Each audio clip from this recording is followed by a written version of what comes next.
Baby, I've been dying all over you all.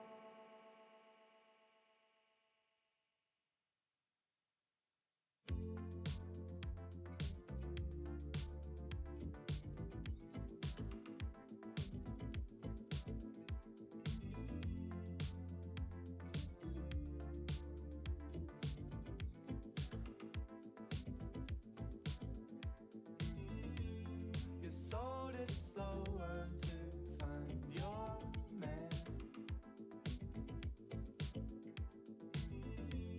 but folding over won't hide your hand. 'Cause you waited long enough, hesitated over love, now you're taking over us. 'Cause you waited long enough.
Wherever you are in this world, I hope that for this moment, you are here.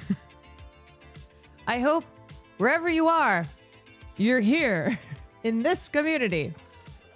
So tonight, I'm going to probably wrap up stream around 9 because I'm going to take my sister to dinner. She is visiting. She is not a late night owl like I am, so it is a very late. It is a late reservation for her, but we're gonna. I'll probably end around 9. So just letting you know that when I come to the end of stream and people are like, wait, hold on a second. Wait a minute. what about gaming? And I'll be like, look, political commentators on this platform, they don't game. So I'm just trying to do what everyone else is doing. 1 year is crazy. Spicy pretzel, thank you for the 12 months. Permission granted. Yes, indeed. Thoroughly enjoyed Jennifer's Body. Never knew it was good. Oh, yeah. I mean, you probably felt the way that I felt when I first was... when I first went to watch it, where I was like, I don't want to watch some like male sex fantasy starring Megan Fox. No, thank you. That's not for me.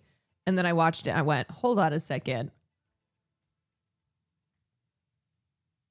This is not the movie that I thought it was going to be. Wait a minute.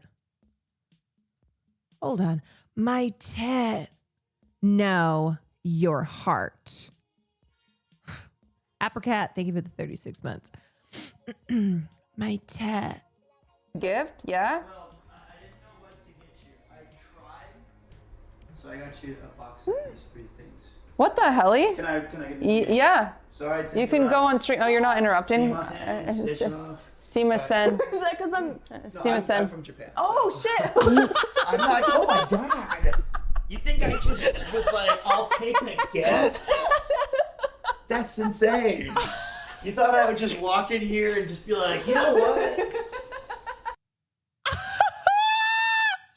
Wait a Gift, second, yeah. that's Sima crazy. Sen. Is that because I'm... Wait. Oh, you're not interrupting. Oh my god, also Premiere 2 is such a sweetie. Premiere Pete is such a sweet guy. And Van's like, is it because I'm Asian? It's just Sima Sen. Is that because I'm... Sima I'm Sen. from Japan. Oh, shit. I'm like, oh my god. You think I just was like, I'll take a guess? That's insane. You thought I would just walk in here and just be like, you know what? That is so funny. Oh my god. Because Fan probably doesn't know. She probably doesn't know Premiere 2. He's been in Japan for so long. Yeah, he's a Japanese citizen. We saw him when we went to Japan in February. That is so fucking funny. She just goes, is it because... Can you imagine that he just walks onto the stream? He walks onto the stream, sees Fan who's Asian, and just does that. That shit is hardwired. Yes. Also, he wasn't doing that to be like, oh, look, I'm a white boy who lives in Japan. That's the other thing. He wasn't like, ooh, let me show off the fact that I live in Japan. That is muscle memory. That is, Pete has been in Japan for so long. He's married to a Japanese woman. He full on lives there. They have a family. He's a citizen. And that is something he's been doing for a long time. It's like deeply ingrained in him.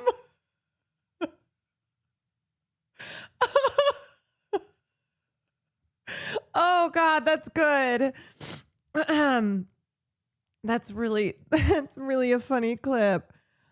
It takes Cutie about 5 seconds to clock what happened. Yeah. Yeah. It is the best kind of fail clip because it's funny and no one's at fault. That's the type of thing that, LSF, I feel like those are the types of clips that are meant to be on LSF. And yet that's not what it is. That's more of a rarity. You see a moment like that on live stream fails and you're like, oh yeah, no, that's the perfect live stream fail. Now, I mean, look, don't spend time on that place. Don't spend time on that place if you if you don't already, and if you do, get the hell out. It's a bad place.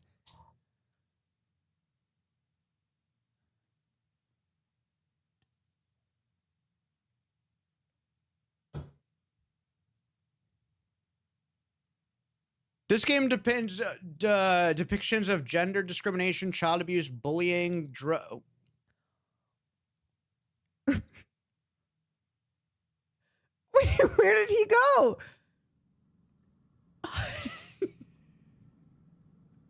Hey. What? What? I can't do lights off. I can't do lights off. What? What? That's just what I look like. God, I look like the Cheshire Cat. I just look like the Cheshire Cat, man. I like that he just. I like that he didn't say anything. Maybe we don't play Silent. I like that he didn't say anything. He just went silent. Anyway, what was I gonna say? What was I gonna say? I was gonna say something. Man, it feels really few and far between having funny, wholesome moments on this platform. What up, Caitlin? I think we've reached like maximum crisis mode with Kaya Gate. It really is. It's really like the dam just fully broken. Maximum capacity for just how insane people have become and how unfun a lot of these spaces are. Barstool and THR were jumping on that. I mean, THR's been on it. This is why we need you cooking more. Someone just said Kaya Gate. Oh my God, we might have found the one person. We might have found the one person who doesn't know. Do you have any idea how big of a deal this is? Dan and Phil have confirmed they're in a relationship for almost 16 years. I thought, okay, I don't know who these people are, but then I saw something that's like, wait, don't they announce like every year that they're in a relationship? So now this doesn't mean anything to me. I'm sorry. How is your skin so good? Well, first of all, thank you. Second of all, I've had a lot of work. I've had a lot of dermatological work done. I had really bad scarring, and so I had to do just extensive lasers and microneedling, and it was years of that. But what I would tell you is sunscreen, moisturize, try to drink some water. 17 facelifts. I got the Kris Jenner facelift. That's right. I went in. I said, give me the KJ. Okay, so who are these people? No, they weren't out for the longest time, especially because a bunch of fans were harassing them. Oh. Wait, so people have been like, okay, so it's not that they've confirmed before that they're dating. It's that people were like, you guys are together. This is like if Matt and Ben admitted they've been dating this whole time, if that helps. Okay, I understand now. Thank you for that context. Thank you for putting it into a context that I understand. Matt and Ben announced that they've been in a relationship for like 30 years. They were YouTubers before being out was socially acceptable. So they've come out as gay previously, but never confirmed that they were dating until now. All right, I gotcha. For some reason, I thought that maybe they were like hosts of a Blues Clue type show, just totally based on appearances. I saw this and I was like, oh, that's cool.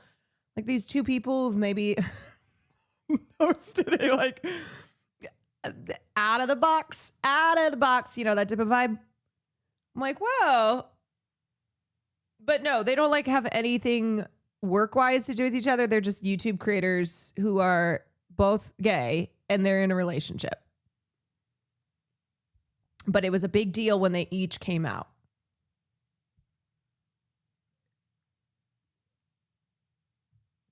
They were ground zero for online parasocial shipping culture.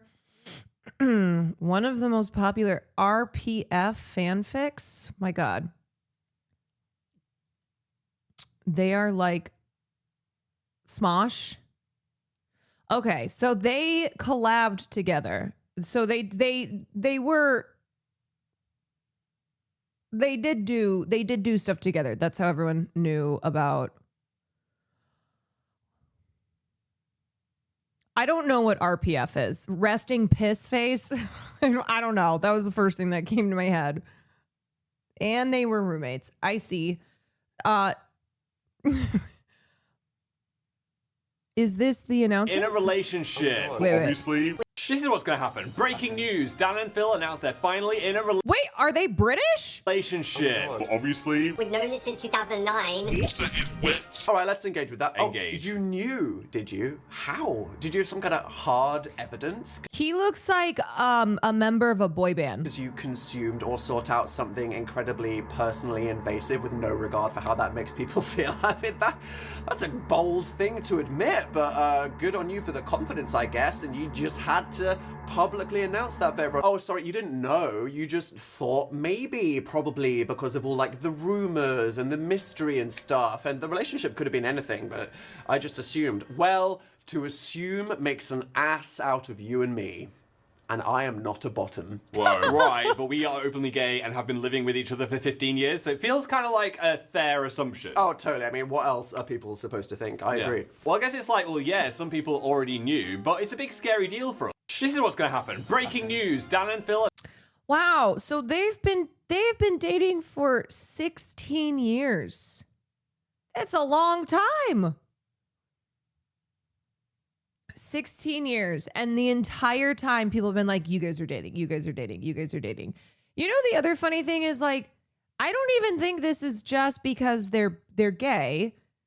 I think it's also a like, you guys, content creators they like to keep their relationships private because of the internet. You know? Everybody deserves their privacy, but at what point are we going to understand that a lot of content creators, even when it's obvious if they're in a relationship, will never say it because people are crazy. People are crazy. So like them needing to confirm it was never something that they ever should have had to do just for their own personal reasons, but also because that's kind of how it goes in the content world. You and Will and I are actually in a fake relationship. Wouldn't that be a funny twist? Wouldn't it be a funny twist if like actually Will and I weren't in a relationship? Gotcha. 16 years of pretending that, not that we've been together for 16 years, but if we got to 16 years and we were like, by the way, this whole time it's not been real. People wrote actual fanfic about them, including explicit stuff. Not everybody should be a writer, you know? Or if you write that stuff, maybe you keep it in your diary. Maybe it's not something that you post on the internet for people to see.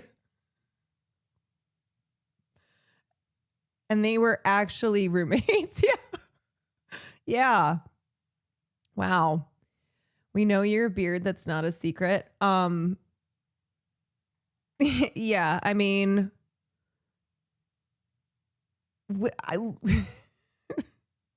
you got me, y'all. I'm just, you know what? Actually, you know what I sent to Austin?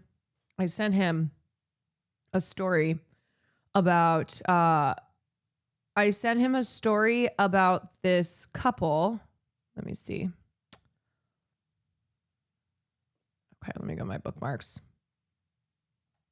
Sent him this. He's gay. She's straight. They're happily married. Samantha Wynn Greenstone knows her husband is gay, yet they have been in a committed monogamous relationship for nearly 10 years. They're not alone. A new crop of couples are openly speaking about their mixed orientation marriages, divorced from sexual attraction, but not love. This is depressing. Well, I didn't read past it. I just sent it to Austin. I was like, hey, one day this could be me and you, baby.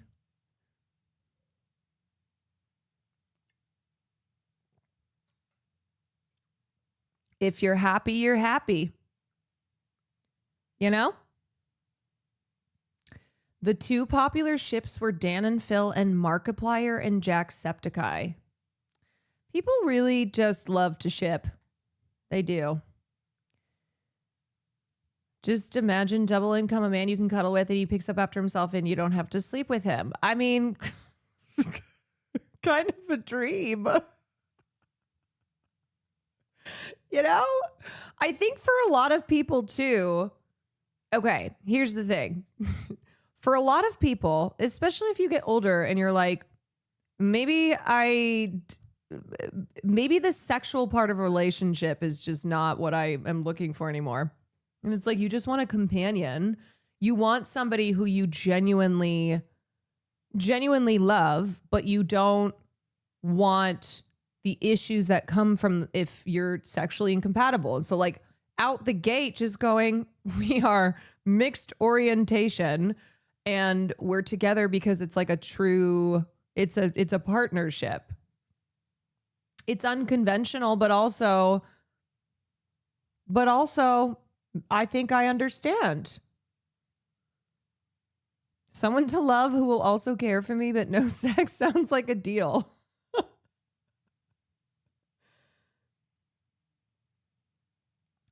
People who just want a companion.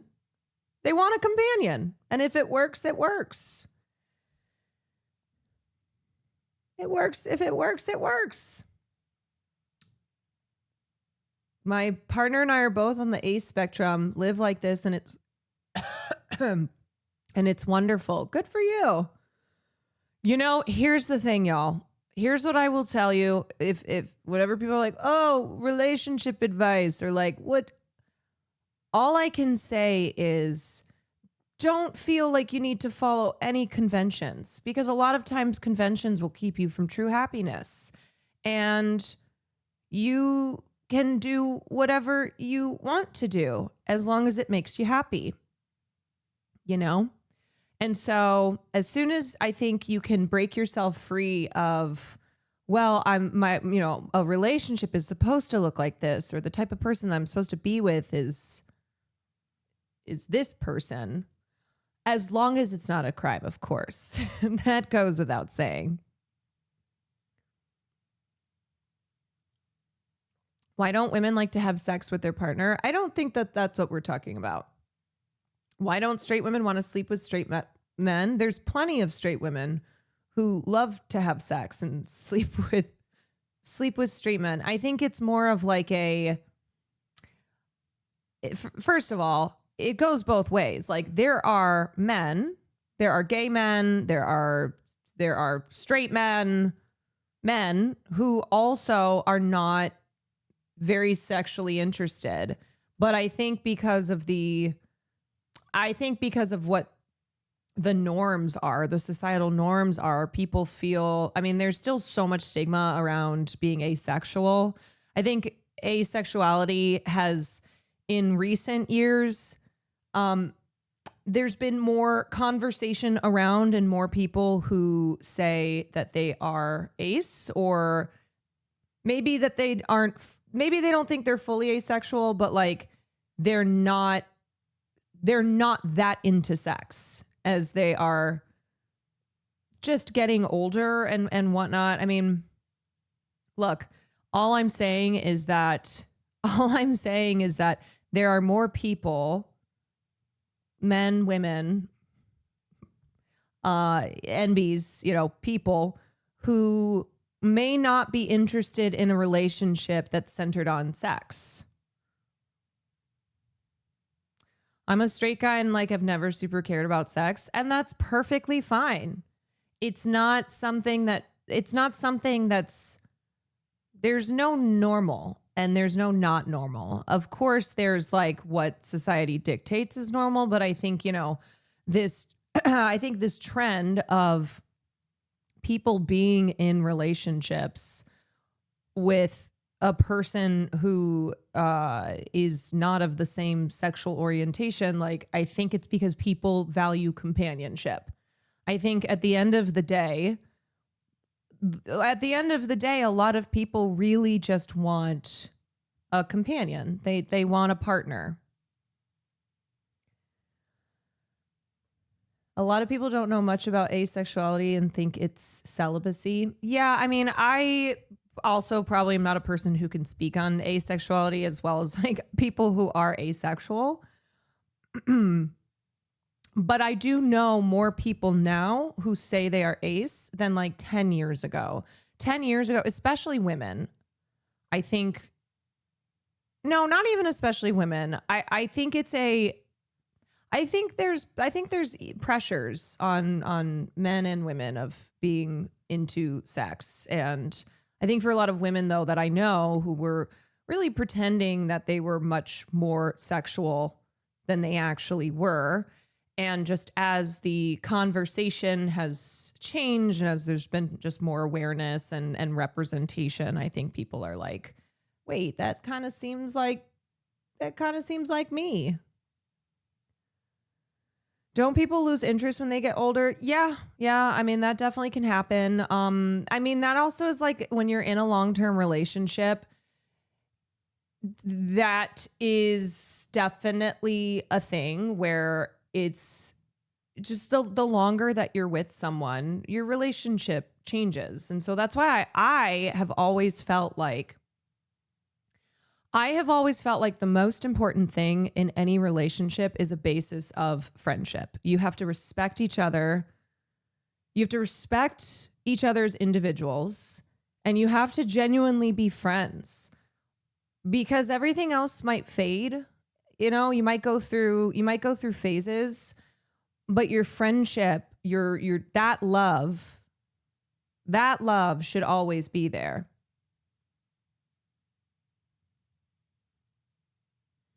Some people just have low sexual desires, low libido, for sure. I mean, I've definitely been affected by like medication that I've taken. I've had birth control in the past that has made me feel just empty, just hollow.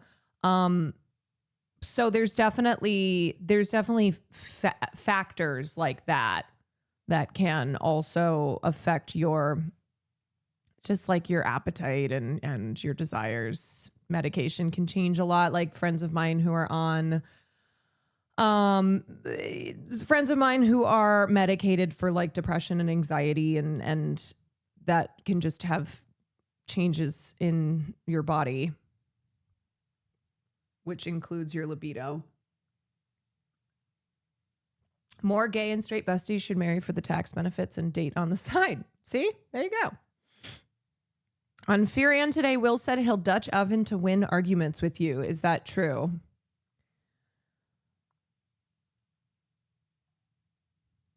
He definitely, I mean, he just Dutch ovens all the time. That man is just a farting machine. He is a farting machine.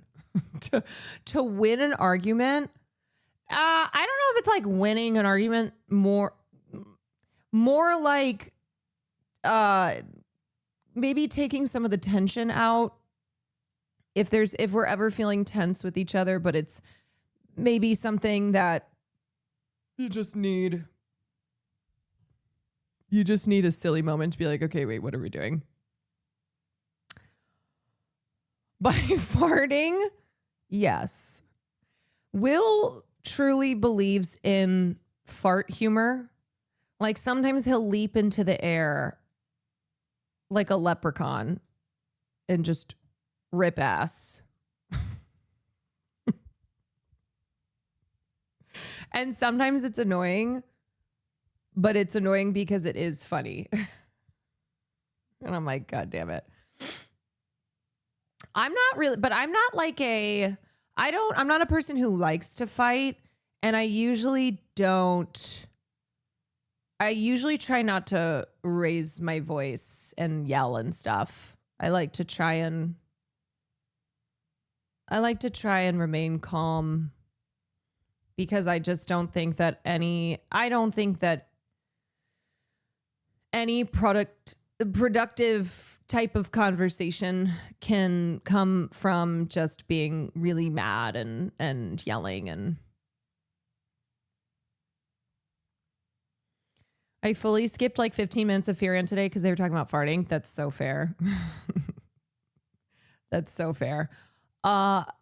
Most of the time I don't find like fart humor outside of things Will does to be funny.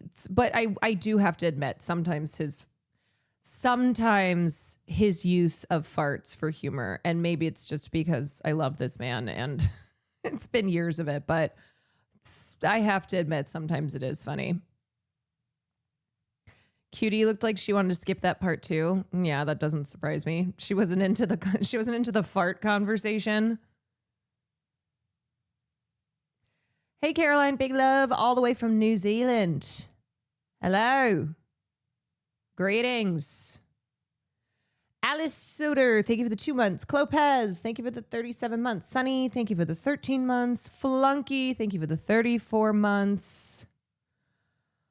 Apricot, thank you. Okay, anything else going on? What else is happening in the world before we get into stuff?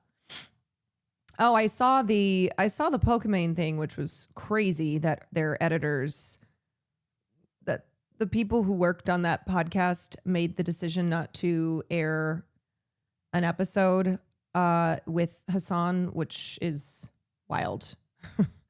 Really wild. I liked the phrasing of restructuring. I'm like, that's very business speak. What was that about? I mean, basically Hassan did an episode of their podcast when they were all in France together, and without notifying Pokemon and Lily, who are it's their podcast. The podcast team decided to, I don't know who, and it's like, I don't know who it was. I shouldn't say the editors. I don't know whose decision it was, but basically they put out a statement saying, given everything like happening with Hassan, we've decided not to release the episode. And it looked like it was coming from Pokey and Lily. And so a lot of people were upset with them and were initially thinking that this was their decision. And then Pokey went on Twitter and was like, this was not us, which is crazy that it's their podcast and people who work for them on their podcast made that decision, but under the Sweet and Sour umbrella. The drama baiters had time to I know. It's just such a constant shit show, you know? And it sucks. It sucks for Pokey. It sucks for Lily, but especially Pokey because she already is somebody who deals with a lot of harassment, and people just love to hate her. And so now this is a mess that shouldn't have happened. The episode was supposed to air as usual, but staff refused to upload it out of fear that it would cause drama, and also posted the statement without my approval. So it's like this really, this became now a huge thing because, as I said, initially people thought this was Pokey and Lily because they saw this update. Hey, Taste Buds, this is a tough one to write, but we wanted to give you all a heads up that we're unfortunately going to be missing our first scheduled Saturday video tomorrow. We've been watching the recent drama unfold concerning our guest, and it's been getting intense. We had a serious talk as a crew, and we all agreed that it did not feel right uploading tomorrow's episode at this moment in time. Our community is our favorite thing, and the reason we do this is to create a space that's comfy as always and a true escape. We do not want to impact the cozy atmosphere we've all built together. Thanks for always supporting our vision for a fun, positive place to hang out. See you all next week, Sweet and Sour staff. Now, it does say staff, but but a lot of people saw this, and this was before Pokey then put out this tweet, and it just caused a shit show. And then her being honest and saying like, hey, we did not approve this. We're going to talk about everything on this week's episode and go on a hiatus afterwards to restructure. And then it just created even more drama. So this is what I mean by like, I know things have been contentious on the platform and contentious between streamers, but it really feels like we've reached maximum capacity. Did they delete the episode? No, it was just not posted. I don't know if it was deleted. Restructure, somebody is getting axed. I mean, this is absurd. Why can't Pokimane and Lily post it themselves? Do they not have access to their podcast YouTube channel? They probably, I mean, look, Sam and I's podcast was not nearly the size that their podcast is. We were a very small team, but our editor was still the one who posted the episodes. Like if I wouldn't know how to do that. If our editor had gone rogue in this way, I would not have known how to post an episode of the podcast. I'd be like, what's the login? Where do I go? What do I do?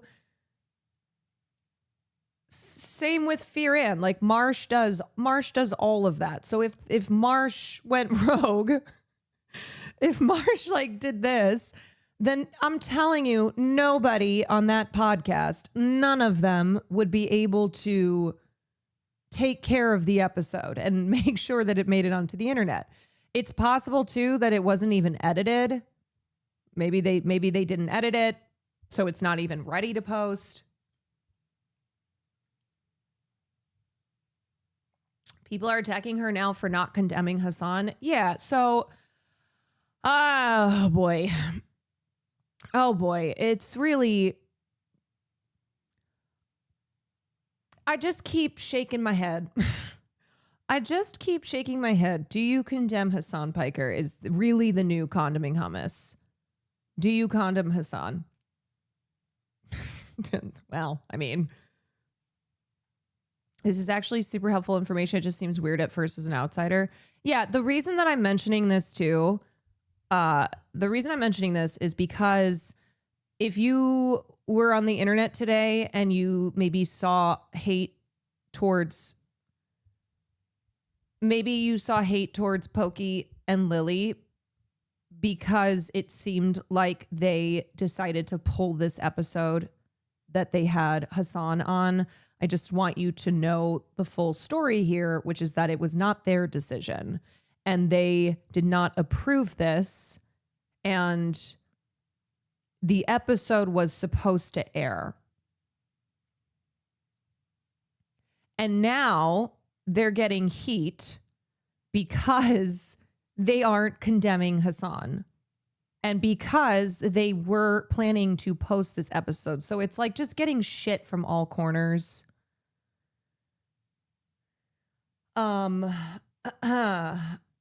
I know Hassan has haters, but I didn't know it was this bad till this happened. I think this is really revealing.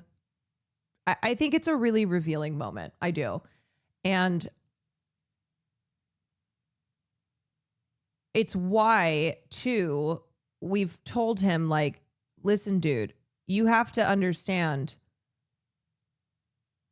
that you now are a person who will make global news. Your dog will make global news. This is not something where if you see people coming into chat, if you see clips, you're like, oh, whatever, it's not a big deal. Like, unfortunately, it becomes the biggest deal. It's crazy. It's crazy, but that's how it goes. It's like when we've had conversations with him about just security and safety and stuff, because I don't know. I mean, I think it would be mentally very tough to fully realize just how many enemies you have and how many people viciously hate you. I get an ounce of this, but I will tell you that I try to, there have been times that I just kind of try to pretend it doesn't exist, because if you think about it too much, it can wreck you. It can just really fuck with you. He always talks about government ops. I thought he was being sarcastic and funny, but no, it's true. I mean, this is like, he has enemies, not just on the streaming platform, like in the United States government, in the Israeli government, like global, powerful political enemies. So, anywho, just to explain what this whole situation was, please do not, not that I think people in this community would do that. I would hope you wouldn't. But please don't participate in any like calling out of Pokimane or Lily, because this was not them.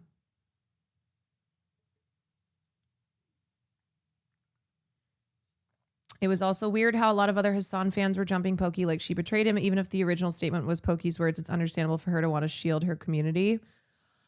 Yeah, I just, I guess that's the other thing I'll say is like Hassan fans or people who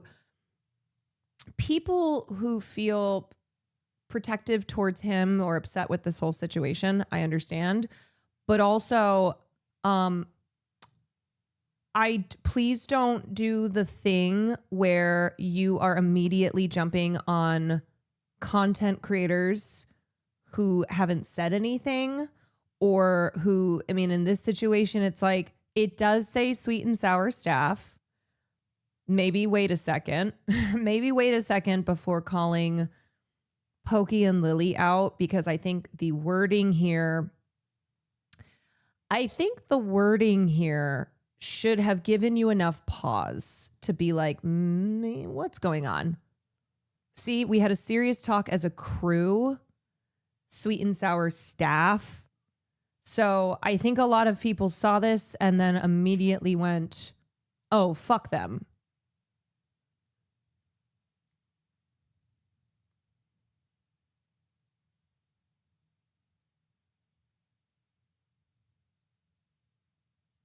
And the other thing too, here's what you should know. Here's what you should know about Hassan. Hassan tells people in his life not to say anything. That's what he says. And it's not going to, some people will still say stuff, but like even though sometimes he doesn't seem to understand just how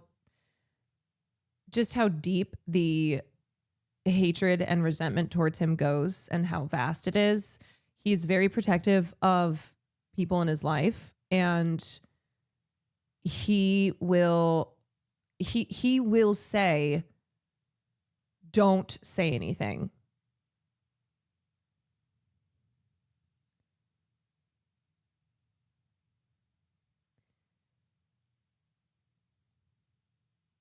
The entire comment section of her post is just pure hatred. I know. I mean,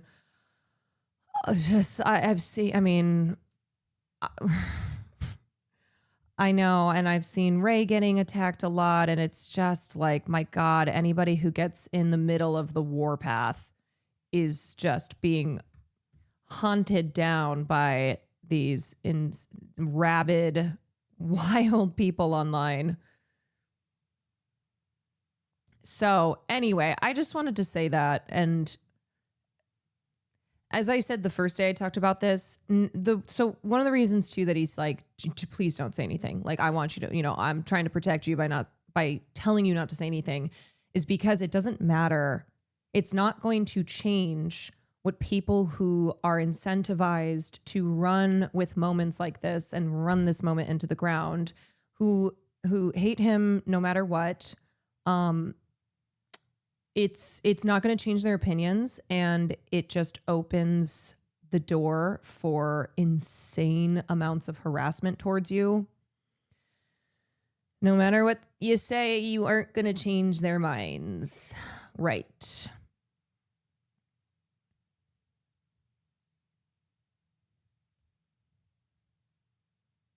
Yeah. I mean, this has been like an ongoing thing. Anytime he's been attacked, he does not want he does not want people close to him to jump in because he feels like then he needs to protect them from what is going to be the inevitable outcome of that harassment being sent their way. I mean, I get that too, because I have said this to Will before.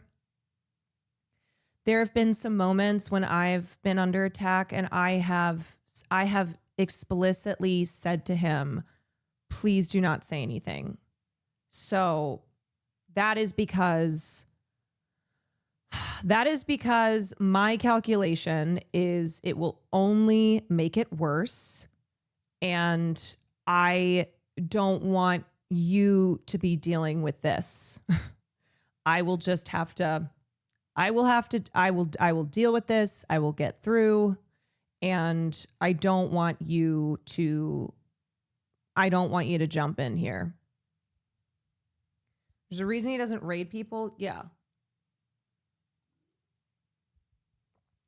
I mean, that's what I tell you guys too. I how many times have I said to this community, if you, I love the wanting to defend not just your streamer on the basis of them being your streamer, but because the attacks are so bad faith and are very clearly with the intent of delegitimizing the types of, you know, the issues that I advocate for.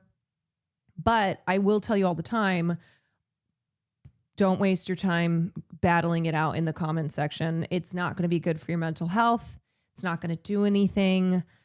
At this point, too, you might be battling with bots. You might just be fighting Nazi bots, you know? And ain't no way any good is going to come from that.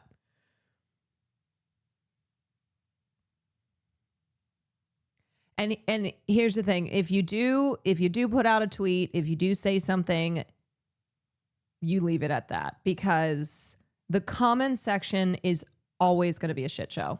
Always.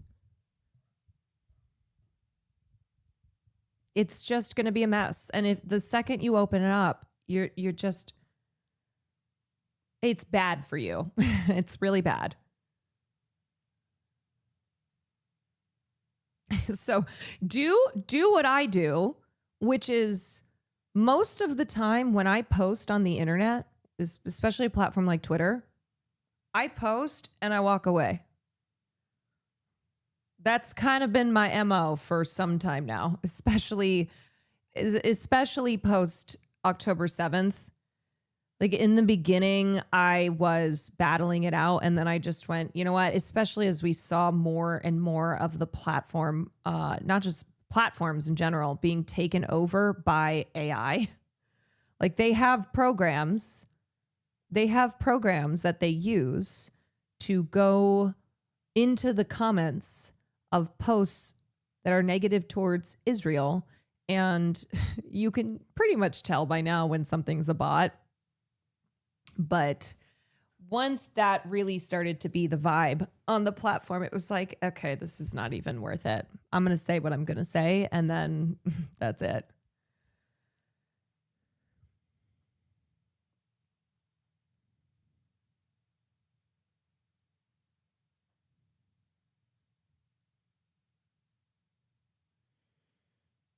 The most annoying part about everything is that one bald streamer's crimes have been forgotten just because he started harassing leftists, especially Hassan. Not just him, but all of them do this.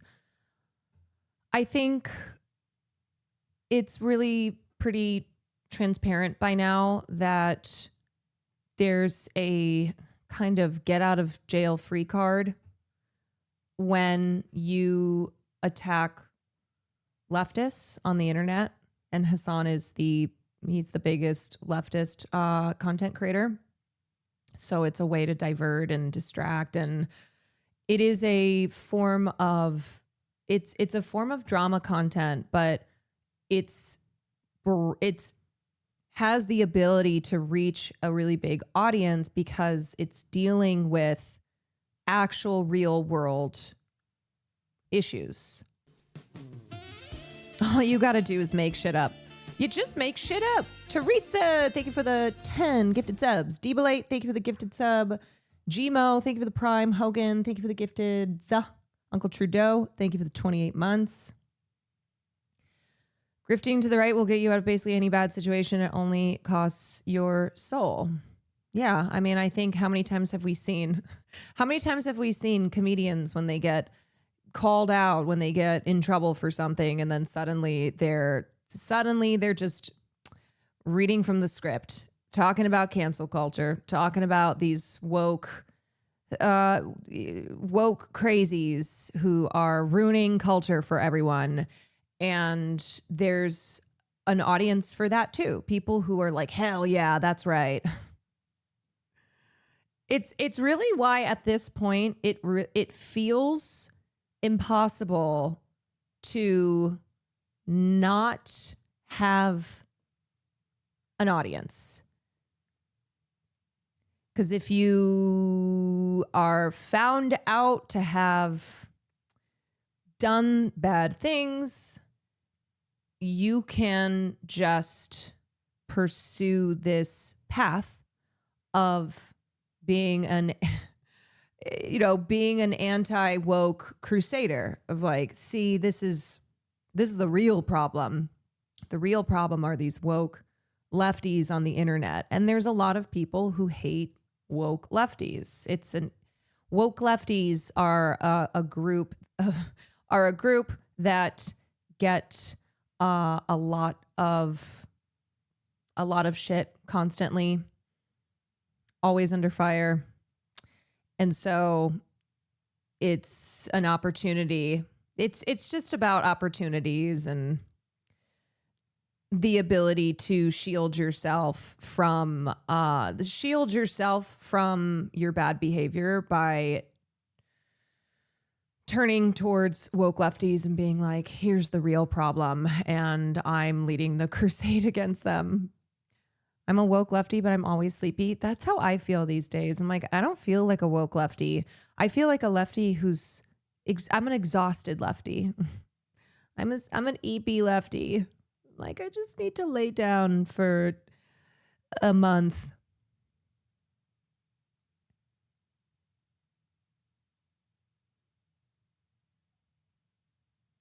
Anywho, just a reminder that you just always got to find your people. You got to find your communities.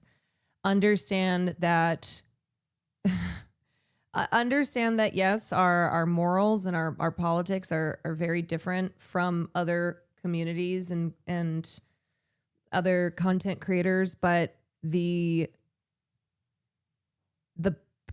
passion that they feel, the I'm right and everyone else is wrong, it's the same thing that we feel. So by that, I'm trying to explain as to why it's often fruitless in trying to convince people of something other than what they believe and how they feel.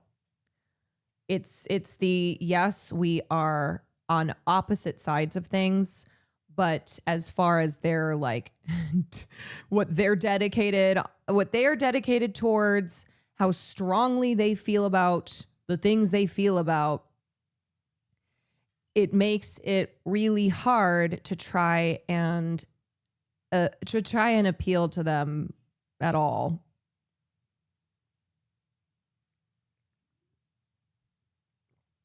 Yeah. All right. Anyway. Okay, let's talk about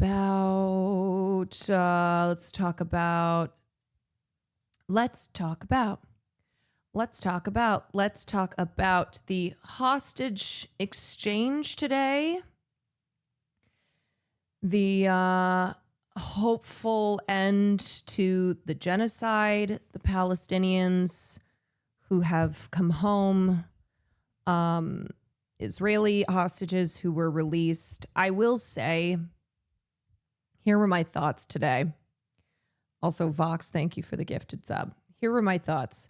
One, the difference in language between calling Israelis hostages and then calling Palestinians prisoners, detainees, is very clear. The way that the media, of course, is nonstop covering the release of the 20 remaining Israeli hostages versus not giving one flying fuck about Palestinians. And as a reminder, there are still thousands more. There are still thousands more Palestinians, including children, who are still being held in Israel's prisons, in God knows where, and have endured torture, have endured physical and psychological distress every single day. And I just keep thinking about the fact that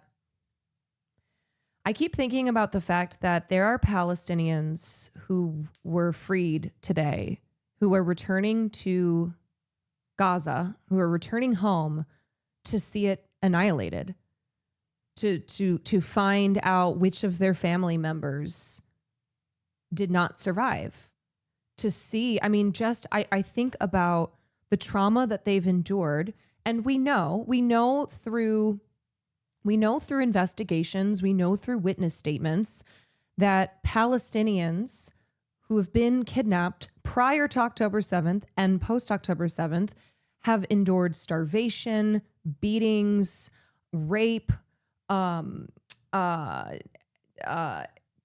just every imaginable form of torture, and are now coming back to Gaza, where Israel has said there's to be no celebrations. They dropped pamphlets saying that you are not allowed to celebrate, you are not allowed to talk to the media. So they are supposed to come back and just be quiet, not talk about what they went through, not talk about what little remains of their home, of their family members who were murdered while they were rotting away in some prison somewhere. And I think about, like, there's just so many stories that I was looking through today. So many stories of, like, there was one guy who when he was in prison, and he, I think, had been kidnapped after October 7th. So Israel took they took almost 2,000 people post October 7th, Palestinians. And one guy was told by the guards, by the officers, "You're not convincing me that you actually care. You just want good points, good boy points and money, typical attention whore." Okay, thank you. Thank you, Dan. He was told by the soldiers that his family had been killed. That they told him, Israel bombed your home. Your family is dead. And that is a form of psychological torture. They wanted to break his spirit because, remember, everything that's been going on here, it's not just about exacting physical pain on a people. It's not just bombing them. It's not just shooting them. It's not just physical harm. It's also an attempt to destroy the Palestinian spirit, which has been ongoing for 80 years. And the fact that the Palestinian people have endured is a testament to them, but also a reminder that this is why these atrocities continue, because Israel has not been able to break the Palestinian people, to get them to go, all I can do is lay down and die. That is it. So in prison, he was told that his family had been killed. And when he was released today, he found out that that his family members were alive. I think it was like his children, his wife, who he had been told had been killed. And he would have had no way of verifying that. So he had to just sit there in this dirty prison cell thinking about how he would never see his family again. But then on the reverse, and then seeing them alive isn't going to make that trauma go away. I mean, it's trauma on a level that we can't comprehend truly, that this does not go away today. This does not go away tomorrow. This is harm that has been committed on generations to come. And then also the environment of Gaza, which has been so poisoned with the amount of bombs that have been dropped on the strip, the air, the soil, the water, it is dangerous. And so Palestinians have to now endure living in their city that has been so thoroughly decimated, but also living with the trauma of what has happened. And then there were other hostages who were released, and they, like one heartbreaking story I read. Let me see if I can find it. There was a father who he had been taken, and he had been, while in prison, making a bracelet for his daughter that he was going to give to her for her birthday when he finally got to reunite with her. And he came out only to find that his wife, his daughter, and other family members of his had been killed. So it's unimaginable. It is unimaginable. And seeing the joyful celebrations of Palestinians who've been reunited is wonderful, but to know that like this hasn't come to an end, to know that people are still being killed, that the West Bank is still being annexed, that there's still settler violence in the West Bank, just the trauma that has been the trauma that has been exacted on these people, and then trying to punish them for even celebrating. It's horrifying. The one man who made bracelets for his children only to find out they killed his 8, 5, and 2-year-old. Yeah. Okay, so this is from Dropsite. Hundreds of Palestinian captives released in Khan Yunis from Israeli detention. My message to the people of Gaza: do not lose hope, do not despair, a freed Palestinian prisoner said. Hundreds of Palestinian captives released from Israeli detention arrived to cheering crowds gathered outside of Nasser Hospital in Khan Yunis on Monday as part of the Gaza ceasefire agreement, which went into effect on Friday. The deal saw the release of nearly 2,000 Palestinians imprisoned in Israeli prisons and detention centers, along with the release of all 20 living Israeli captives held in Gaza. And the other reason, too, that I am trying to make sure that there's attention being put on Palestinians who were held captive. There was an autistic child who had been taken months ago, and he was finally released. He had been detained for months. Do you hear a word of this in the mainstream media? No, of course not. And so that's why it's like there are thousands of Palestinians, including children, including disabled people, who the media doesn't care about at all. At all. Of course not, because they don't view them as human beings. They don't give a shit. They don't care that an autistic child was abducted in Gaza and detained for months.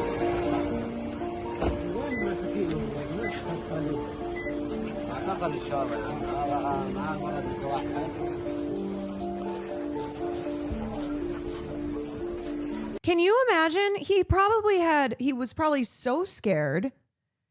He had no idea what was going on. Why was he detained in the first place? That's the question that I want people to ask. When they see a child like this and they go, well, why the fuck was this child kidnapped in the first place? He was shot, apparently. Yeah, I read that.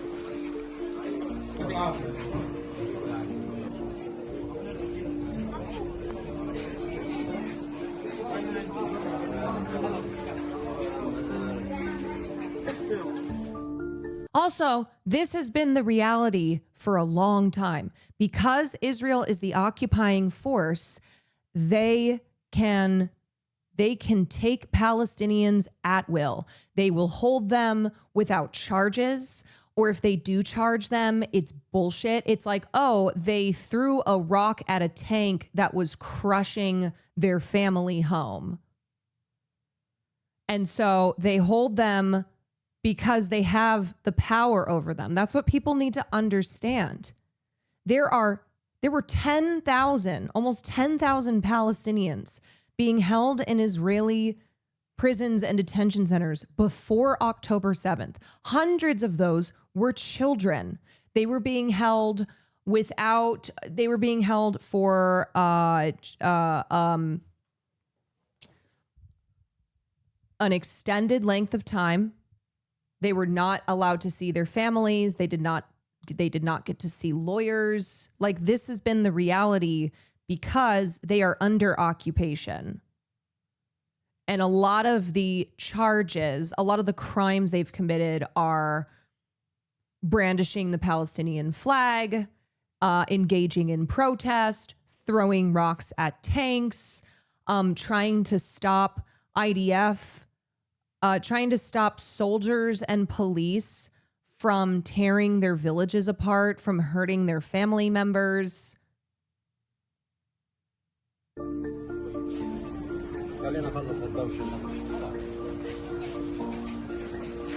And the other thing that you need to know is that Palestinians do not get to appear before civilian courts. They have to face a military court. And that is also that's one way that Israel maintains their power over Palestinians. And because of that unequal judicial system, Palestinians are constantly being detained, disappeared, and then just sitting in prison cells for years, being given life sentences, being held without any type of due process, any type of, limitations, tortured, etc. And it is also illegal. It is illegal. The Geneva Convention requires the occupying power to use non-political, requires the occupying power to not use force against the people that are being occupied in the way that Israel does.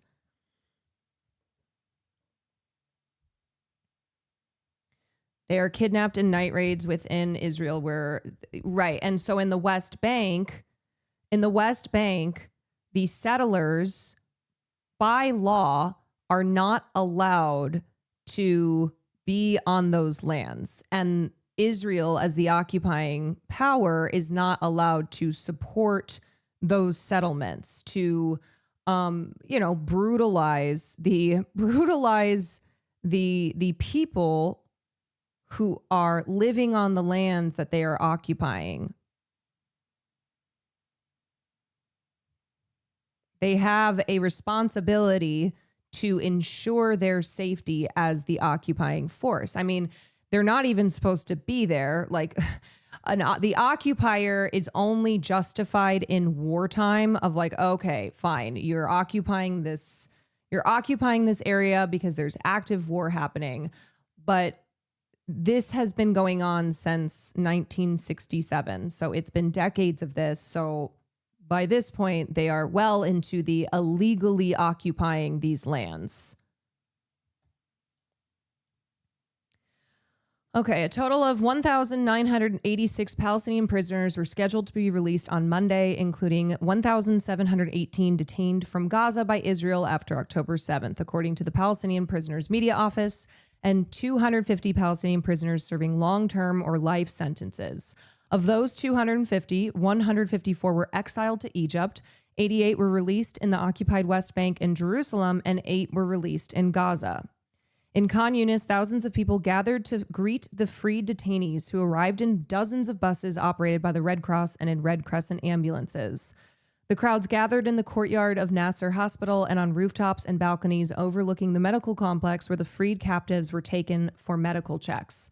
Nasser Hospital, which has been repeatedly bombed by the Israeli military, is one of only 13 out of 38 hospitals still partially functioning. Freed detainees wearing gray jumpsuits leaned out of bus windows and waved to the crowds. Family members and friends embraced them through the windows as they drove by.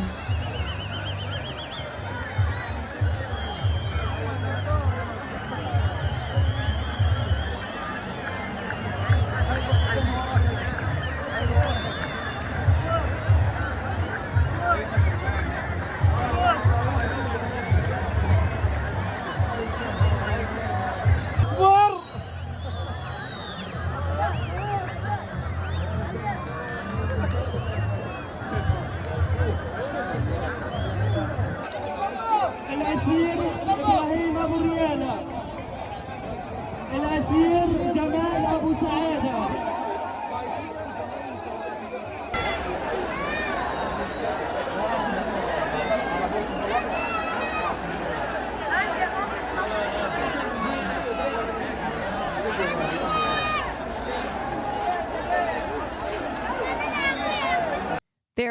There are a lot of just really emotional moments like this.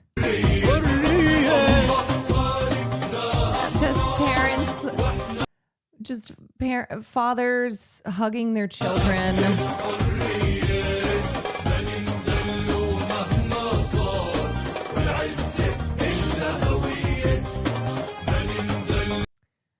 A lot of these moments.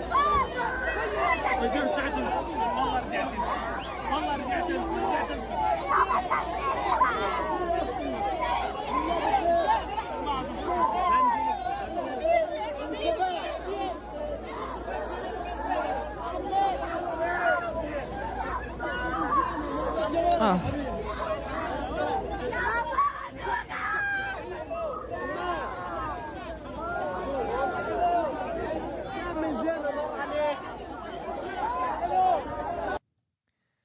Yeah, you know, the point is the cruelty too of Israel declaring that Palestinians are not to celebrate, that they are not to talk to the media. It's a continuation of the cruel power that they constantly hold over them. Praise be to God who honored us with reaching Gaza so we can breathe its pure soil soaked with the blood of the martyrs, the brave wounded, and its patient and steadfast people. Mahmoud Fayez Abu al-Qas, a freed Palestinian captive, told Dropsite through a bus window. My message to the people of Gaza, do not lose hope, do not despair of God's mercy, and God willing, he will reward us with something better and honor us.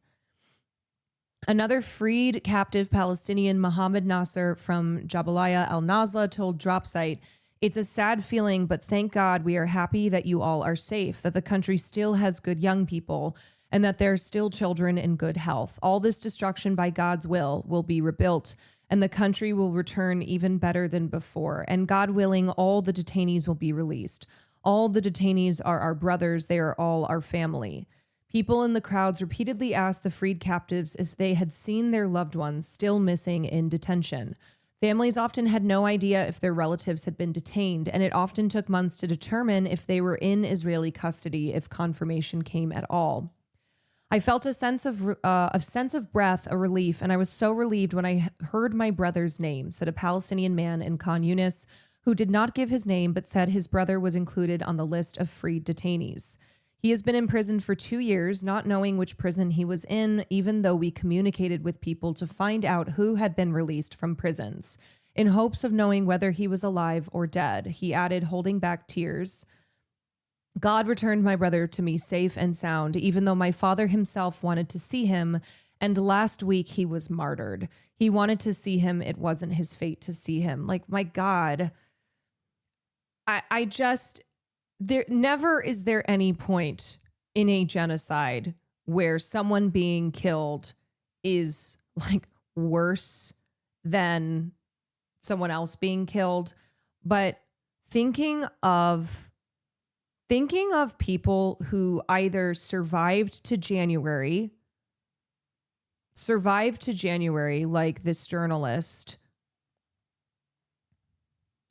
Salah al-Jafarawi, who was one of the journalists who made it to January when the first Trump peace deal ceasefire of this year had been announced, and we're underway and we're in phase 1. And he was killed yesterday. And then I think about people in Palestine who it's like they survived 2 years.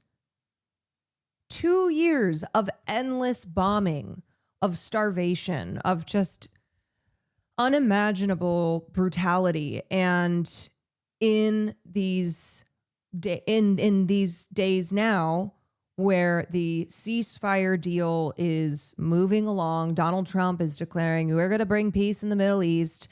Family members who have been held, family members who were kidnapped are being released.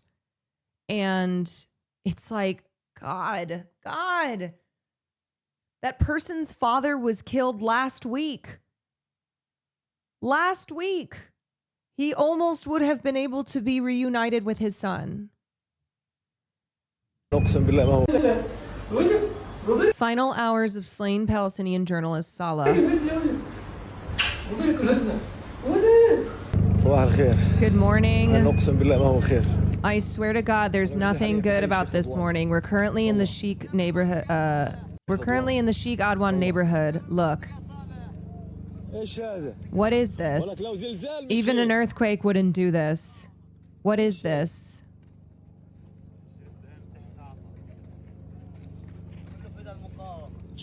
God willing, this is Palestine.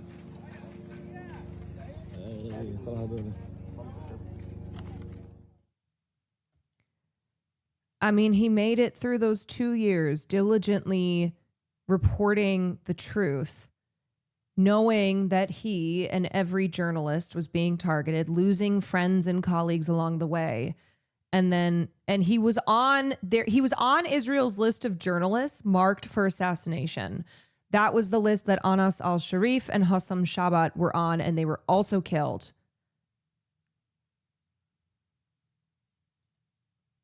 So,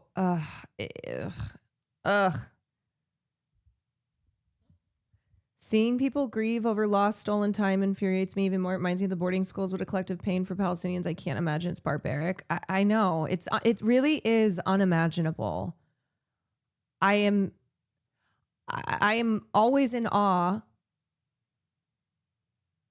I'm always in awe of of how the Palestinians' spirit endures.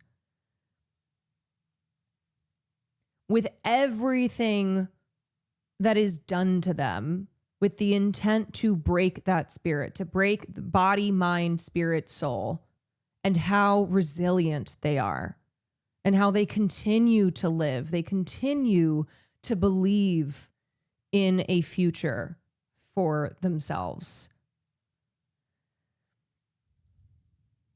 Palestinian prisoner rights groups say an unknown number of Palestinians from Gaza remain in Israeli custody, although the Israeli human rights groups Hamaked puts the figure at around 1,300, including doctors, journalists, and emergency rescue workers.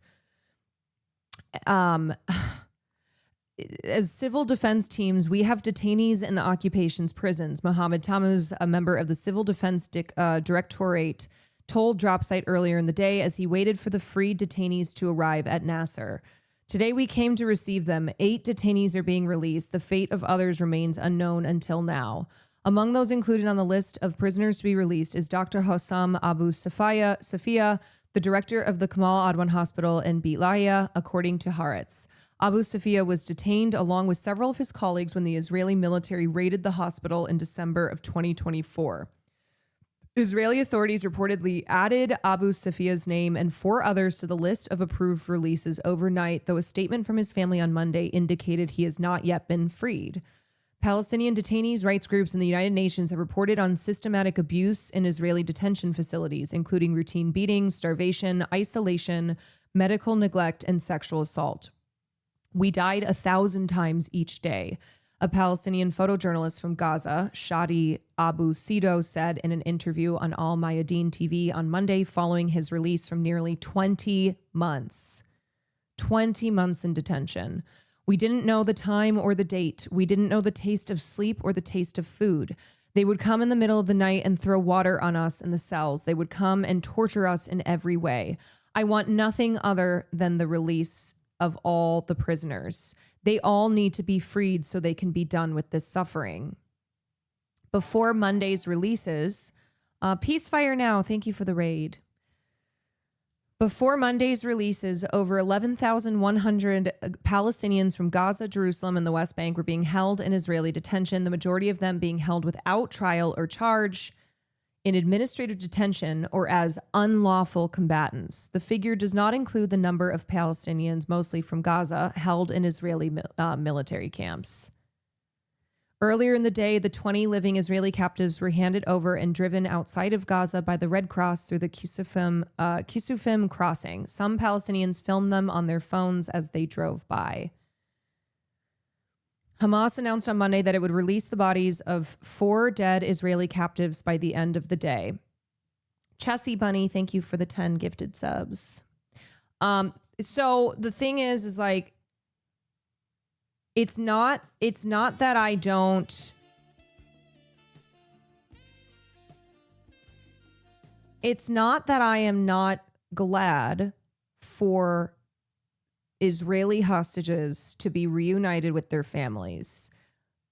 But it is so important to understand just how many more thousands Palestinians have been held for years at this point, have been brutalized every day, and who will not get an ounce of coverage from the mainstream media. They don't care. They'll do specials on every single of the 20 Israeli hostages who have returned to their families. They have talked about them. Like, people know their names. People know who they are because the mainstream media and our politicians specifically talk about them nonstop because they don't give a shit about Palestinians. They don't care about what has happened to them, what continues to happen to them. This is what the Palestinians are met with when they're released. Yeah. CNN, NBC, they don't care about this. This grieving man, Hitham Salem, Israel killed all his children and his wife weeks before his release. He made a gift for his daughter, whose birthday is in a few days. Look at the anguish consuming him.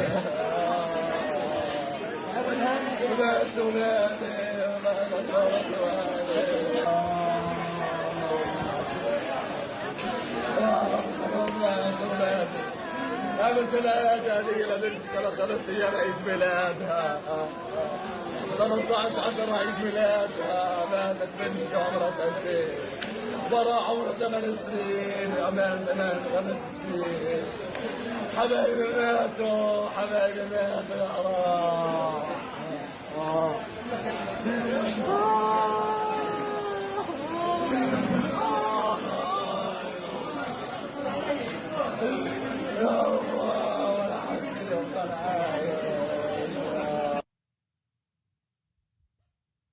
I mean, it's just devastating.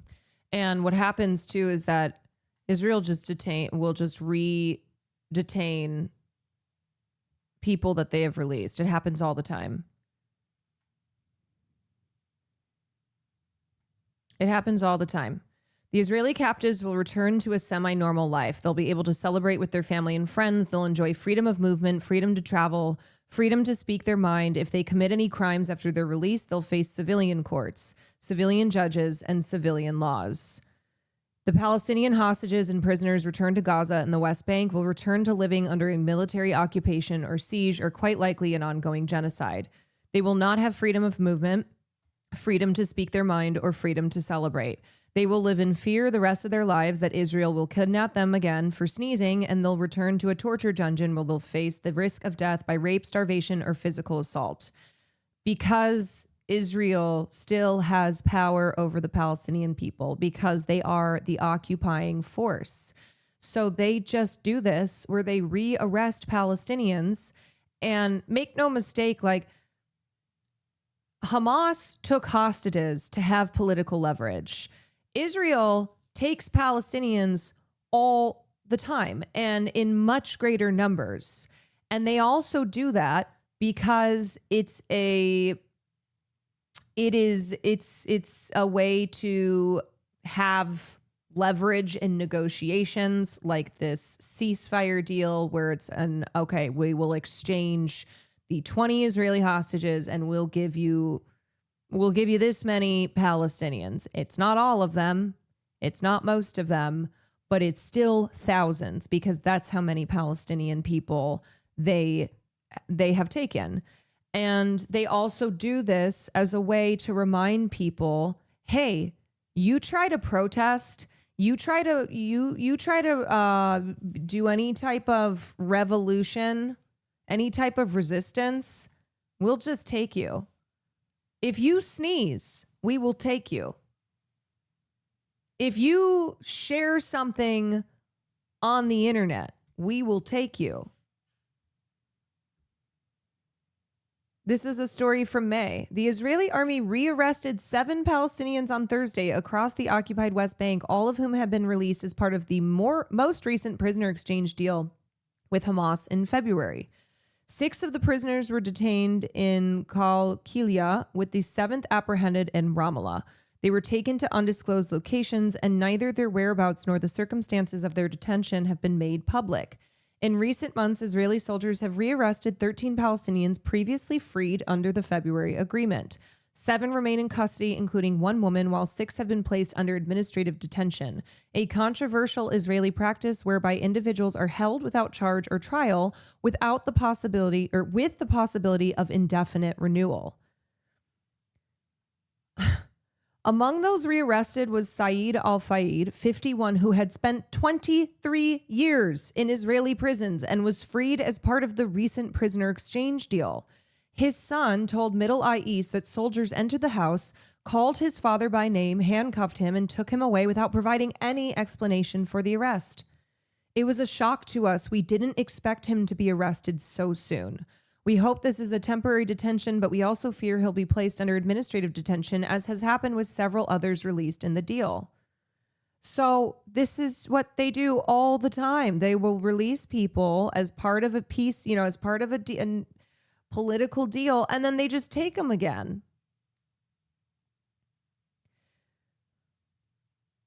A spokesperson for the Palestinian Prisoners Club, Amani Sarana, said the latest arrests are part of Israel's escalating campaign to target prisoners released under the recent exchange agreement. This forms part of a systematic policy and represents a clear violation of the deal. This is a new message to all released prisoners. They will remain under threat and persecution. So it's also the message of, you think you're free, you're never free. You might not be in a prison cell, but you might not be in like a 4x4 prison cell, but you are still in a prison cell. You are still under our control. That's the message. The message is, we can take you, we will take you at any time. It is a mental... It is a mental prison that's excruciating.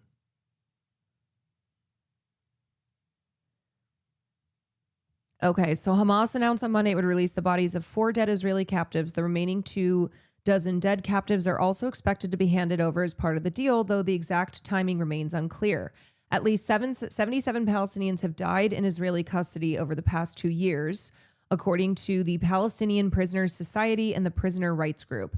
Adamir, 46 of them among those detained from Gaza. Israeli authorities continue to withhold the bodies of 85 prisoners killed in detention, including 74 who died since the start of the war. In the occupied West Bank, buses carrying freed Palestinian captives arrived in Betunia near Ramallah, where hundreds of families and supporters awaited them. According to Palestinian media reports, the Israeli military fired tear gas and rubber bullets at the crowd. They don't stop. They don't stop. It is relentless cruelty and violence and evil. Firing tear gas and rubber bullets at the crowd of people awaiting the freed Palestinian captives. It never ends. Israel warned Palestinians in the West Bank against celebrating the releases, as has happened in the past. And guess what? If they catch someone celebrating, they take them. They take them. And then you have idiots on the internet being like, oh, yeah, well, these are criminals. These are criminals. No, the criminals are the people are the people coming in and stealing the Palestinians away. Those are the criminals. Taking them out of their homes, ripping them out of their communities, just like ICE does here. Israeli forces distributed flyers saying that anyone who participates in such activities exposes himself to punishment and arrest. As the prison exchange was taking place on Monday, President Donald Trump arrived in Israel and addressed the Knesset, Israel's parliament, where Israeli lawmakers chanted Trump's name and gave him repeated standing ovations. He told Israeli lawmakers, you've won. I mean, you've won. Now it is time to translate these victories against terrorists on the battlefield into the ultimate prize of peace and prosperity for the entire Middle East. President of the United States of America, His Excellency. Oh my God, look at his face. Look at his face. He's like, that's right, I did it. It's me, Donald Trump. Donald Trump's peace plan. Donald Trump said he'd bring peace to the Middle East. His Excellency. His fucking Excellency. Donald J. Trump to address the Knesset.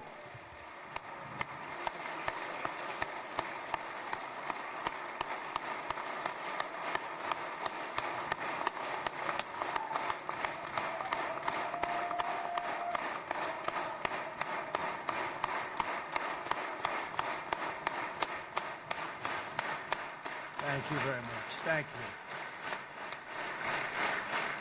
Thank you very much, everybody. It's a great honor. Nice place. Very nice place.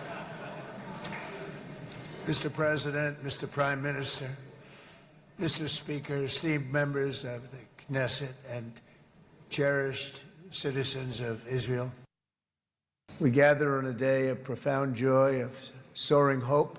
After 2 harrowing years in darkness and captivity, 20 courageous hostages are returning to the glorious embrace of their families, and it is glorious. 28 more precious loved ones are coming home at last to rest in this sacred soil for all of time. After so many years of unceasing war and endless danger, today the skies are calm, the guns are silent, the sirens are still, and the sun rises on a holy land that is finally at peace, a land and a region that will live. He did it, folks. He did it. Donald Trump brought peace to the Middle East. God willing, in peace for all eternity.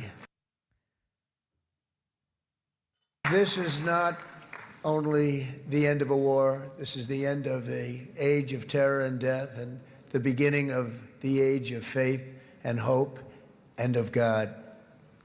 It's the start of... Wait, can somebody please link me, Donald? Wait, maybe I have it. when Trump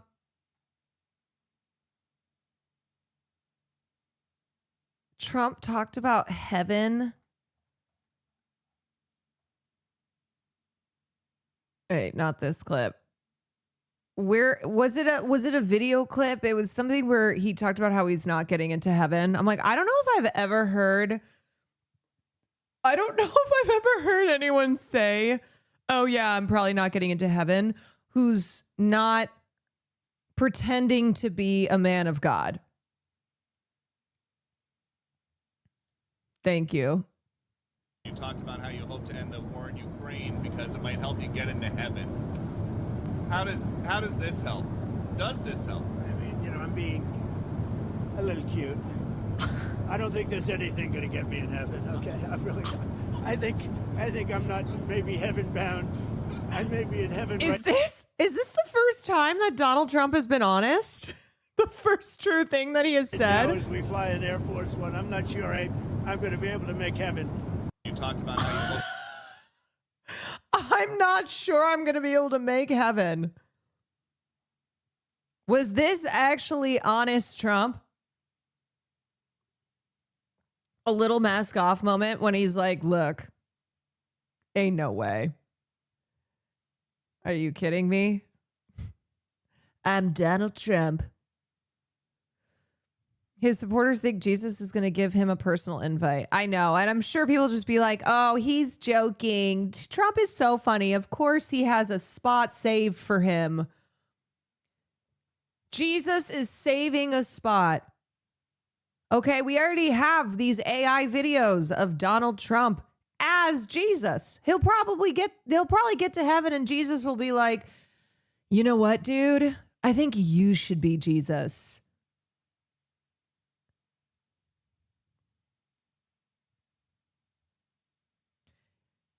Oh, God. Now it's like, okay, if there's a heaven and a hell, I just want to be in whatever one Trump is not in.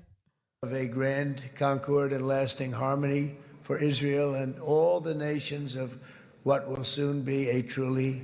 If things are backwards and Donald Trump somehow ended up in heaven because everything is upside down, then I have to ensure that I am in hell. Magnificent region. I believe that so strongly. This is the historic dawn of a new Middle East.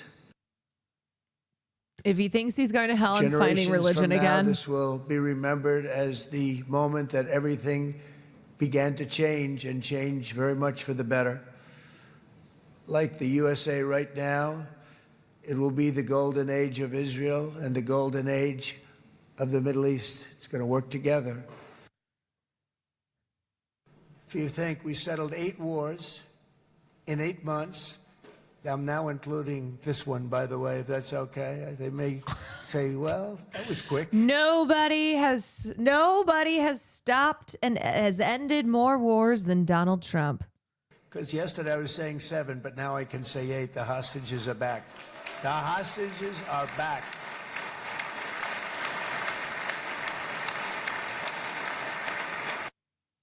We make the best weapons in the world, and we've got a lot of them. And we've given a lot to Israel, frankly. I mean, Bibi would call me so many times, can you get me this weapon, that weapon, that weapon? Some of them I never heard of, Bibi, and I made them. But we'd get them here, wouldn't we? And they are the best. They are the best. But you used them well. It also takes people that... Yeah, no, just straight up acknowledging, giving the weapons that Benjamin Netanyahu was asking for so he could use them on the Palestinian people. Know how to use them. Like he's just a fucking Costco for weapons of mass killing. Obviously used them very well. But so many that Israel became strong and powerful, which ultimately led to peace. For so many families across this land, it has been years since you've known a single day openly of true admitting peace. complicity. But now at last, not only for Israelis, but also for Palestinians and for many others, the long and painful nightmare is finally over. Is As the it? dust settles, the smoke fades, the debris is removed, and the ashes cleaned from the air, the day that breaks on a region transformed, and a beautiful and much brighter future appears suddenly within your reach. This is now a very exciting time for Israel and for the entire Middle East, because all across the Middle East, the I forces like that he doesn't say Palestine. He just keeps saying the Middle of East. chaos, terror, and ruin that have plagued the region for decades now stand weakened, isolated, and totally defeated. A new coalition of proud and responsible nations is emerging, and because of us, the enemies of all civilization are in retreat. This man is a good man right here. These two men are good men right here.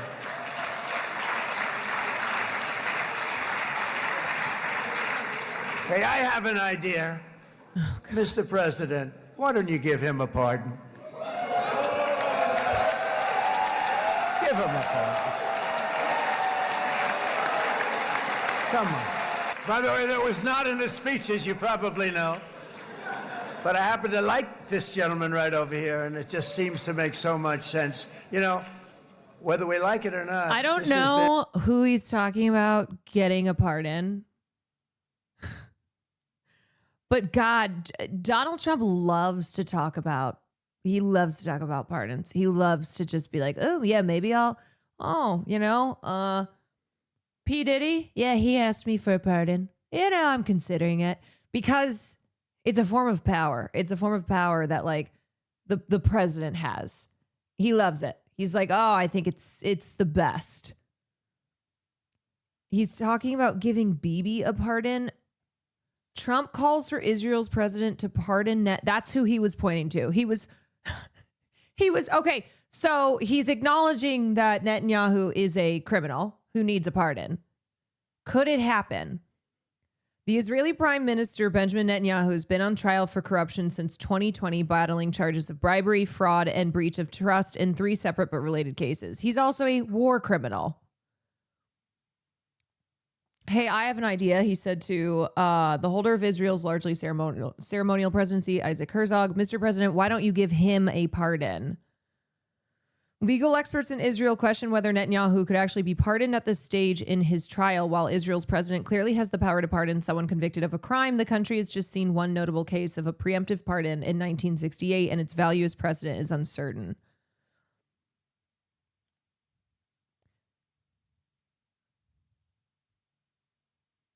I mean,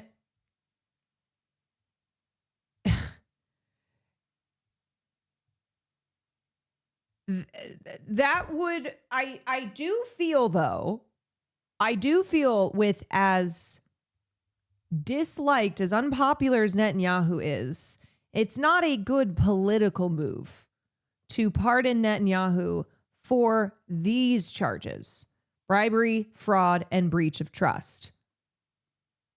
There are a lot of people in Israel before October 7th who did not like Netanyahu. And one of the greatest wartime presidents. This has been one of the greatest wartime presidents.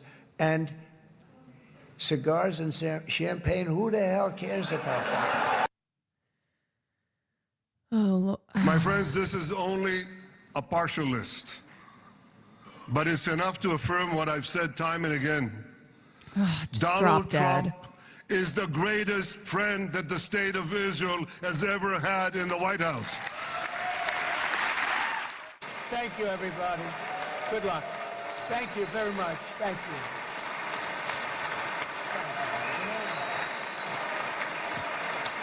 And it has to be said, too, because even though Donald Trump is evil, Joe Biden, the Biden administration, could have done this. They absolutely could have done this. They could have done this on October 8th, and they did not try whatsoever. So, of course, Donald Trump is not doing this because he genuinely cares for the safety and liberation of the Palestinian people. This is all about him. This is all about his interests. But Joe Biden did nothing. Did nothing. You're joking about what? About Biden or about Trump? I mean, this is just another opportunity for Trump. Like, I am not saying that ultimately an end to the genocide was not what we have been advocating for. Of course we have. And of course there are still concerns here, major concerns here, because this does not guarantee the safety and ultimate freedom of the Palestinians. But at least at least we've gotten this. At least we have gotten this. Which, remember, Biden was president for 16 months. 16 months of the genocide that began under him.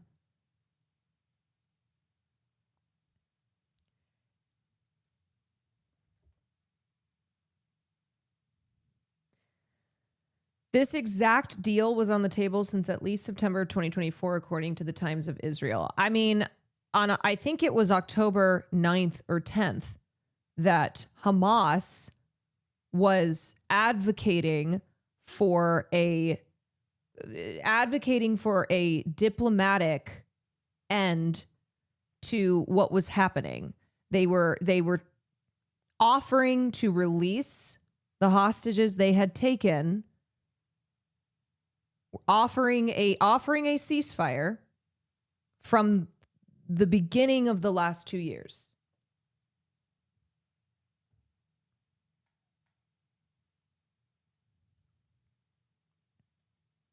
The Gaza ceasefire deal is in effect. Phase 1 of the U.S.-backed 20-point plan is underway. Hamas has released all 20 remaining living hostages who'd been held in Gaza for the past 2 years. Red Cross vehicles carried the captives from Gaza to Israel.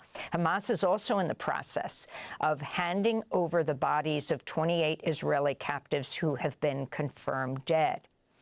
In exchange, Israel's releasing nearly 2,000 Palestinians detained in Israeli prisons, many of whom have been held without charge.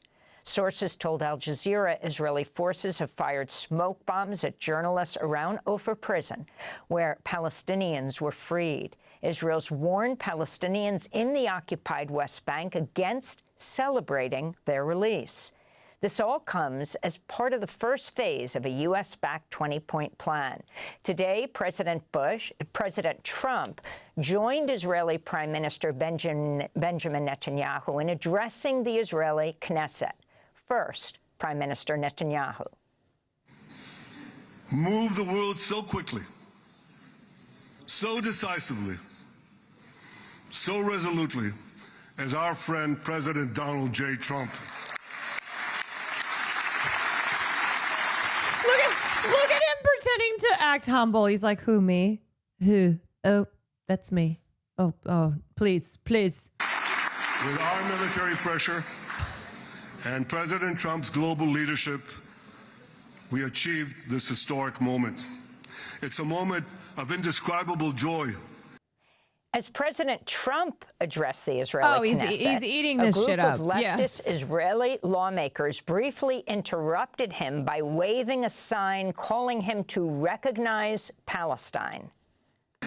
Everybody loves Steve, and they respect him, and they somehow can relate to him. I've known him for many years, and I've seen it over and over again.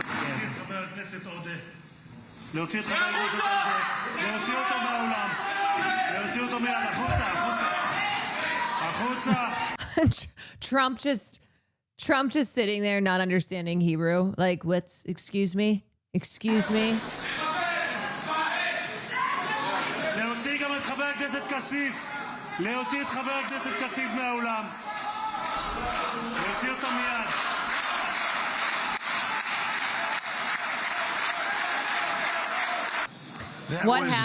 What happened? It was an Israeli leftist group who came in and demanded that they recognize Palestine. Efficient. one point, President Trump claimed the Gaza ceasefire will mark the beginning of a golden age for Israel and the Middle East. Ofer Kasif.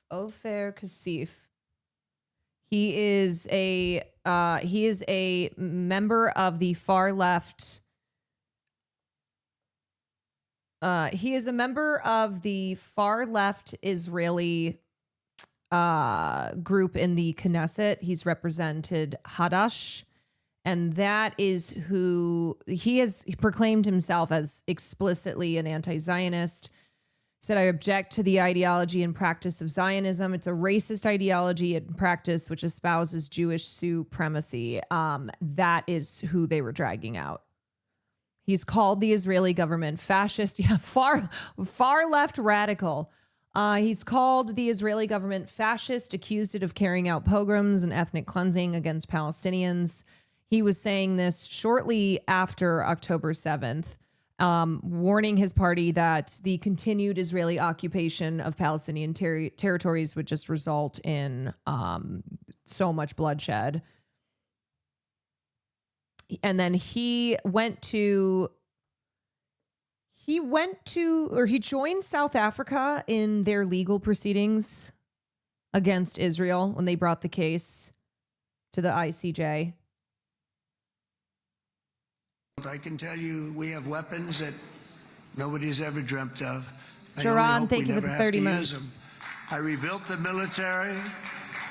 I was proud to do it, but and apparently he was yelling that Trump is a terrorist. He, in that moment there, which I'm laughing because it's hilarious to know that Trump didn't know what he was saying. He didn't know what he was saying, and he was calling him a terrorist. It was him and then another member of another Knesset member, Ayman Oda. The two of them were calling him a terrorist, and they were forcibly removed. some of the things I hated to do.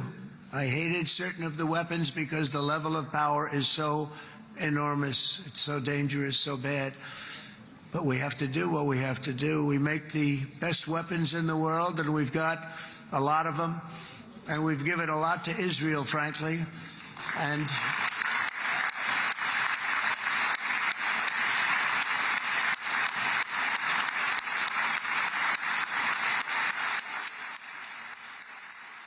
Trump heads next to Egypt, where he's co-chairing a summit in Sharm el-Sheikh with Egyptian President Abdel Fattah el-Sisi.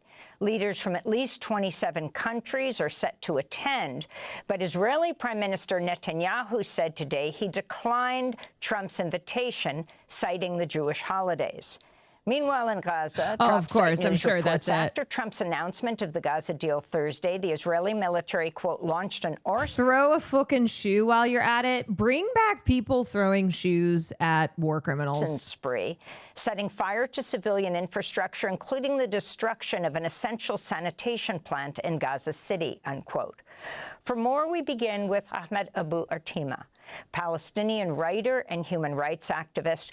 We had him on Democracy Now! 2 years ago, shortly after Israel killed his eldest son, Abdullah, and 5 other relatives in Gaza. Ahmed and several other family members were injured in that attack. He was one of the organizers of the nonviolent 2018 Great March of Return. He was recently able to leave Gaza and is joining us now from Amsterdam. Welcome back to Democracy Now!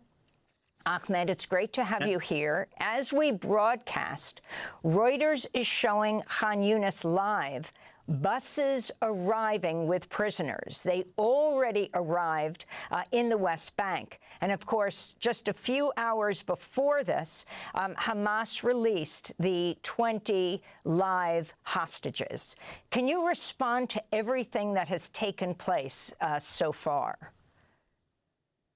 Thank you, Amy, for having me. It's my honor to be with you. Yes, today is an important day in Gaza and in Palestine in general. We finally. It's so devastating that it's just a part of the introduction. It's just one of the facts that a Palestinian person will have had ex-family members killed, right? It's like you would be hard pressed to find someone in Gaza who had not lost multiple family members, right? It's like, okay, here's this guest that we have on whose family was killed 2 years ago. Just the average Palestinian introduction. I know it's just unbelievable. So the exchange of prisoners and every Palestinian person I know who lives here in the United States has lost family members. It's just a fact. The people in Gaza hope this can lead to ending the horrible genocide which continued for 2 years. Finally, about 2,000 of the Palestinian prisoners returned back to their home, to their families, and there are still in the Israeli prisons more than 9,000 Palestinian prisoners. This is important to mention as we see how Trump and the Israeli government and the pro-Israel media focus on the 20 Israeli hostages and their humanity and all the details, but no one talk about the tragedy of the Palestinian prisoners. There are about 11,000 Palestinian prisoners, about 3,000 and half of them are in the Israeli prisons with no trial, with no charge. They are subjugated to inhumane conditions, medical neglect, very horrible situation, but no one talk about them. And this is the essence of the problem. The essence of the problem, dehumanizing us, dehumanizing the Palestinians. I mean, this is another injustice. This is another injustice that these victims who have been through unimaginable torture and pain are not recognized. That every video, every image you see of Palestinians returning, of them emerging from these prisons, from being held for months, for years, they are hollowed out. They are covered in scars and bruises. They very clearly have been through hell. It was not a break. It was not a break from the hell that people who remained in Gaza went through. It was just a different kind of hell. It was still hell. I genuinely don't know how they can stand there and talk about their experiences without breaking down. I mean, it's why I said, and a lot of people say, that the resilience of the Palestinian people is unbelievable. And I think it is, I think they focus on the work that still needs to be done on the ultimate goal of freeing Palestine. And with all of the tragedy, with all of the loss, with all of the pain, understanding that they can't allow that to go to waste, where if they don't continue to advocate and fight for their rights, then all of the lives that have been so cruelly taken, then it's for nothing. But that's too, you know, when your reality is that you are essentially born into a prison, when you are born without self-determination, without the right to live freely, then all you can do is hope and fight for the day that you finally are free. I mean, that's just true resilience. That's just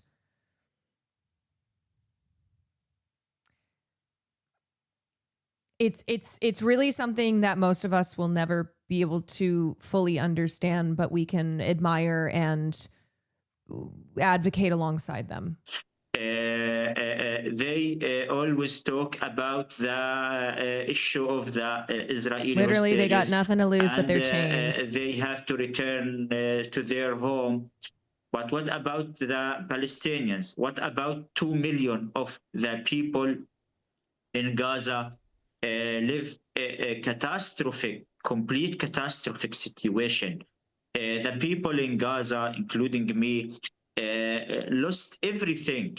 We lost our beloved ones. We lost our houses. We lost everything.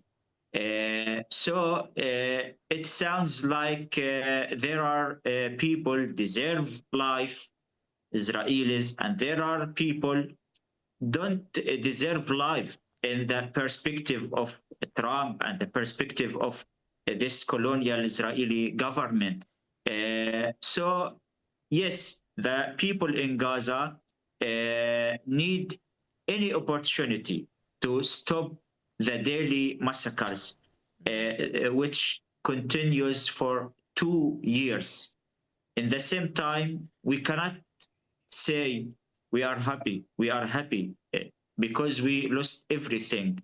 The situation in Gaza is catastrophic, and Israel itself until now doesn't talk about ending the genocide.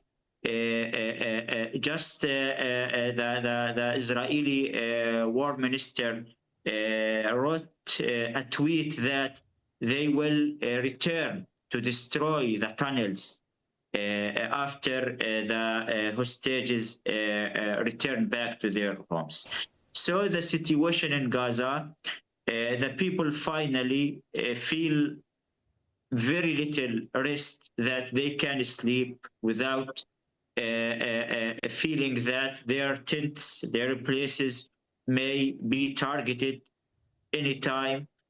But in the same time, the catastrophe in Gaza is beyond words, indescribable. So we cannot say today, as Trump said, that the time of peace will start.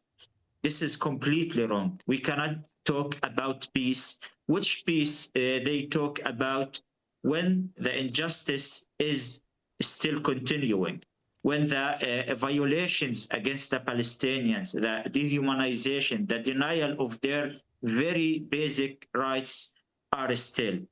I think any talk about peace, when it's not be based on the justice and in ending the injustice, it will not be last and stable for a long time.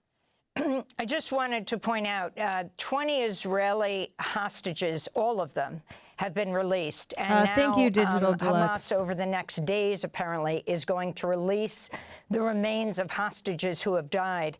I'm just looking at the report back last year from the from a Palestinian advocacy group that says 198 Palestinians who were killed in 2024, Israel is continuing to hold their bodies.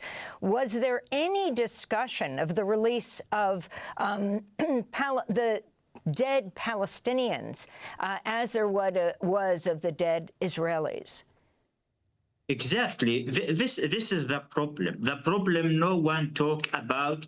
That actually we have thousands and tens of thousands and maybe hundreds of thousands of tragic stories as Palestinians. No one talk about them. No one care about them because they only care about the 20 live Israeli hostages or other dozens of the dead Israelis have. So this is the double standards. This means that they don't look to us as Palestinians that we have rights, we have our humanity.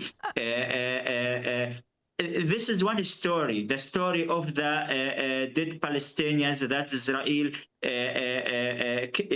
is keeping them. What about also the thousands of the prisoners, about 400 children inside the Israeli prisons? Imagine that Israel made big propaganda around the world about the monsters of the Palestinian monsters who took the children. What about the 400 children are now in the Israeli prisons? What about the 2 million? What about the 20,000 Palestinian children were murdered in Gaza, including my son Abdullah? What about the 2 million people in Gaza? They are deprived from everything. Their houses were completely destroyed. No one in Gaza didn't affect severely in this Israeli genocide. Ahmed, we don't have much time, but I wanted to ask, do you hold out any hope for this summit? They're calling it a peace summit in Sharm el-Sheikh, which President Trump is going to co-chair with the Egyptian president, with dozens of world leaders there. What do you want to see happen there? Yes, the first or the important sign already came that Netanyahu will go there. This means this person who is wanted to the International Criminal Court, they will bring them there to whitewash his image after committing horrible, maybe the most horrible genocide in the last decades. So what hope we can expect of this summit, which try to whitewash the image of the criminals? And again, the problem that simply, it's very simple, the Palestinians have their rights, their simple rights, the rights of freedom, the right of ending this occupation, to live their life with dignity. But they try to go away from this issue, this real problem. And they try to portray the problem as there is armed militias in Gaza and we defeated them, then let us now make the peace.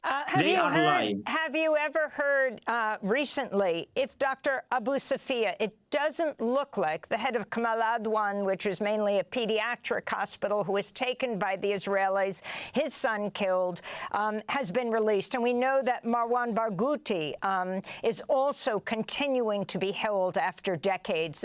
Israel rejected Hamas's request for him to be released. But do you know about the doctor? I read at morning, but I'm not sure. So I cannot say if he will be released or not. But in general, this is the Israeli policy. The Israeli policy always to reject and to try to kill the Palestinian, any kind of Palestinian happiness. Ahmed, we see that Haaretz is reporting Dr. Abu Safia might be released. Quote, the Israeli government approved 5 extra names overnight into Monday to be added to the list of Gazan prisoners who expected to be released. But as we have to go, I just want to ask you quickly, do you hold out hope with, for example, right now, apparently as President Trump was addressing the Knesset in Egypt, Prime Minister Starmer and Macron were meeting with Mahmoud Abbas in Sharm el-Sheikh. And I wanted to wrap that together with, you're in Amsterdam now. I mean, you've been in Gaza, but are now in Amsterdam. And I mean, we have seen in Amsterdam in the largest anti-war pro-Palestine protest in Europe, where some 250,000 people gathered in the city before marching through the city center. The resistance that you're seeing around the world and the recognition of Palestine as a state. Yes, I think this is the real hope. The real hope, not relating to what's happening in that summit, which try to whitewash the image of Netanyahu and the Israeli war criminals. The real hope comes from this world uprise against this genocide. So I think, and I believe that the Palestinians, yes, now they are politically and in all the sides they are weak. But when we see this world support and world solidarity, as we saw here in Amsterdam, in Italy, in Spain, in the United States, in the United Kingdom, everywhere, this large movement that support the Palestinian rights and condemn the Israeli genocide, this gives us kind of hope. Thanks for watching. Yeah, so basically what's happening now is the attempts to win back public support for Israel, because prior to October 7th, especially in the United States, people felt in favor of Israel, mostly because they didn't know anything otherwise. And decades of propaganda has resulted in the belief that Israel is the only democracy in the Middle East. Israel is our best friend. We and Israel are in this together. And so the public support has greatly gone away. And the global protests against the genocide and against the actions by the state of Israel were so enormous that it resulted in Israel losing its legitimacy on an international stage. And so they are, as they were talking about here, now in the stage of trying to whitewash Israel's image, trying to win back support, trying to reestablish themselves in a positive light, and make sure that when they continue to brutalize the Palestinians, that there is not going to be outrage, there's not going to be the public protests like there have been for the last couple of years. So they want people to be like, okay, it's all over. This was terrible. But now we can go back to our lives and everything is back to normal.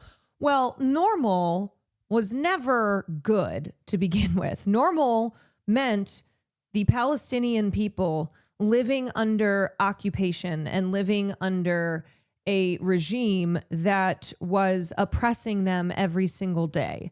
So no, we cannot return to normal.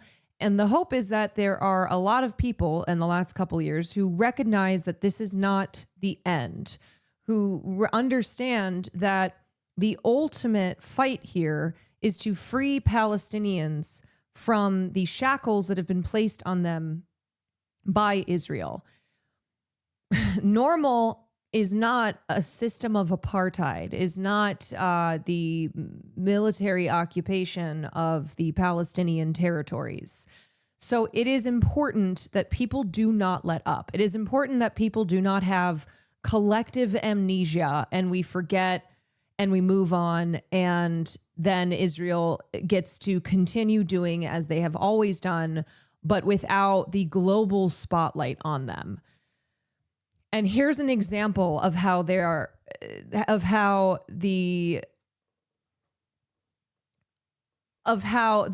players that are on the side of Israel are already moving to erase history and work towards helping Israel reestablish a positive image. Meta erases Gaza journalist's Instagram. Archived versions are also missing. This is a story in Dropsite News. So this is the original poster, Susan Abu Hawa, Some time ago, a friend of mine told me that she thought Israel, through the multitude of their technology tentacles, were going to try to scrub the internet as much as possible of evidence of their crimes. At the time, I thought that might be an exaggeration of their capacity, but I'm revisiting that conversation today as I realized that Meta not only removed Salah al-Jafarawi's primary Instagram account with over 4.5 million followers, but they've somehow scrubbed the archives of his account. Here's a link to his removed account. Sorry, this page isn't available. Here you can see the Wayback Machine crawled his page several times in 2025, the last being in July. But if you click any of the crawl links, they have been removed.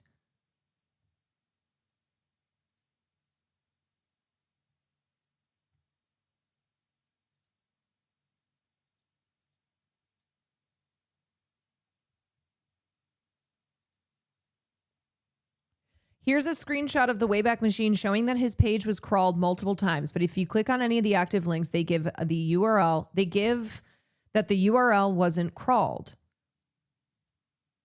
Okay, and then Dropsite said, it's unclear how or why these archives vanished. Abu Hawa says the coincidence raises concern about a broader digital erasure of Palestinian documentation. Al-Jafarawi, widely followed for his on-the-ground coverage of the Gaza genocide, had faced repeated censorship before his account's removal. He was killed yesterday by an armed group reportedly collaborating with Israel. Abu Hawa warned that this could mark a new phase in efforts to wipe evidence of Israeli war crimes from the internet. Sahat English has this helpful compilation of interviews and conversations with Salah. So with TikTok falling under the control of people like the Ellisons, what's going to happen here is not just a continued push of pro-Israel propaganda, but it is also going to be the erasure of Palestinian content, of Palestinian accounts, of documentation, of vital reporting. Because it wasn't enough to kill these journalists who reported the truth for the last couple of years, but now they need to scrub the internet of evidence. And it's not because these people, I think, are concerned about being found criminally responsible, because we live in a world where war criminals go unscathed. War criminals like Henry Kissinger live until they are 102 years old. And then when they finally croak, have a bipartisan chorus of affection and words, kind words to commemorate their life and their passing. So I hope people are archiving like crazy. This all needs to be preserved. This all needs to be preserved. We cannot allow the truth to be erased. And it's also part of the strategy that's been going on a long time of erasing Palestinian life, erasing their culture, erasing history. I mean, this is the same thing that the Nazis did. When the Nazis came in, and one of the first things that they did was burn the institute. They looted and destroyed the Institute of Sexology. And that was because they wanted to erase vital history and knowledge, and they did. They burned and destroyed so much important history as part of their attempts to eradicate queer people from Germany. And they also did this with Jewish people when they burned books, when they, it's genocide is not just the physical harming of humans. It is the destruction in part or in whole of all aspects of life, which includes culture. It's what we refer to as cultural genocide. Austin Show Ray. Thank you so much, my love. Hi, everybody. Genocide always includes erasing as much as possible. Yes. Showers. What's up, my showers? Hi, everyone. We have been talking about the hostage exchange today. We've been talking about the Palestinian people, the fact that right now there are attempts to whitewash Israel's image so that they can try and return to the reputation that they had before October 7th, but we will not allow that to happen. We've also been talking about the story where Meta erased a journalist who was killed yesterday. They erased his Instagram as well as the archived versions of his work, and how this is part of the attempt to erase the crimes that have been committed, and all part of the overall erasure of the Palestinian people. So it's important to know that this is happening. And as I said, TikTok, which will be falling into the control of ardent pro-Israel defenders and supporters like the Ellisons, they will not just be pushing videos and propaganda to get people to, support Israel, but they will also be erasing documentation and accounts of Palestinians that provide crucial evidence and the truth as to what occurred over the last couple of years. GOP on Twitter saying Hamas killed the women hostages when in reality they had released all the women in prior exchanges. Oh yeah, no, people just be lying out here. Straight up lying.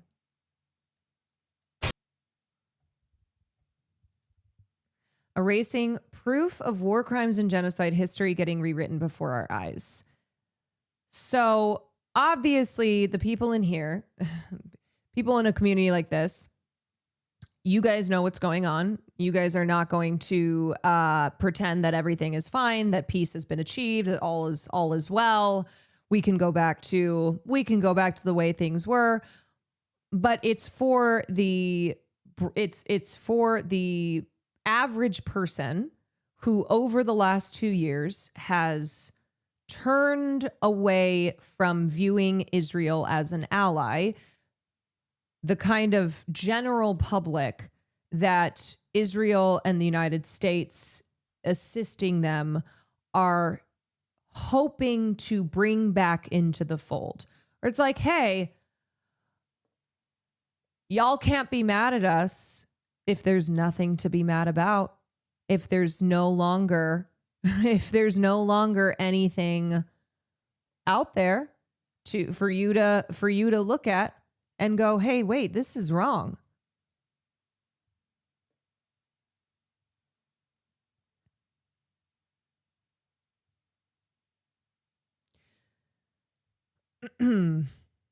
If you see the refugee camps in the West Bank, you can't see them as anything else but ghettos. And that's the other thing too. It's like, don't take your eyes off of the West Bank. Don't forget about what is happening there as the genocide in Gaza hopefully actually comes to an end. And then the next step is to pursue the path forward for true liberation. That means liberation for all Palestinians, Palestinians in diaspora, Palestinians in the West Bank, Palestinians in Gaza.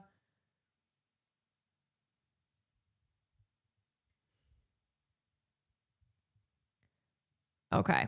Since I have to leave, since I can only do a short stream tonight, I have been wanting to watch this John Oliver latest episode where he goes in on Barry Weiss. So don't forget that the Ellisons are trying to potentially acquire Warner Brothers Discovery. And today, the news was that Warner Brothers Discovery rejected the Paramount Skydance acquisition offer of $20 per share as it was too low.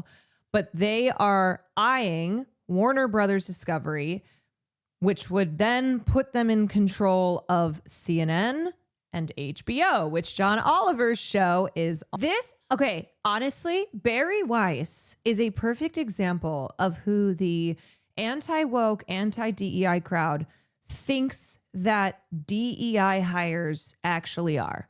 When they accuse somebody who's a woman, who's black, who's queer, of not being the right person for the job and only being there because they are from a marginalized group, they're actually thinking about Barry Weiss. They're actually thinking about this woman who continuously fails up, who has no business running a fucking newsroom.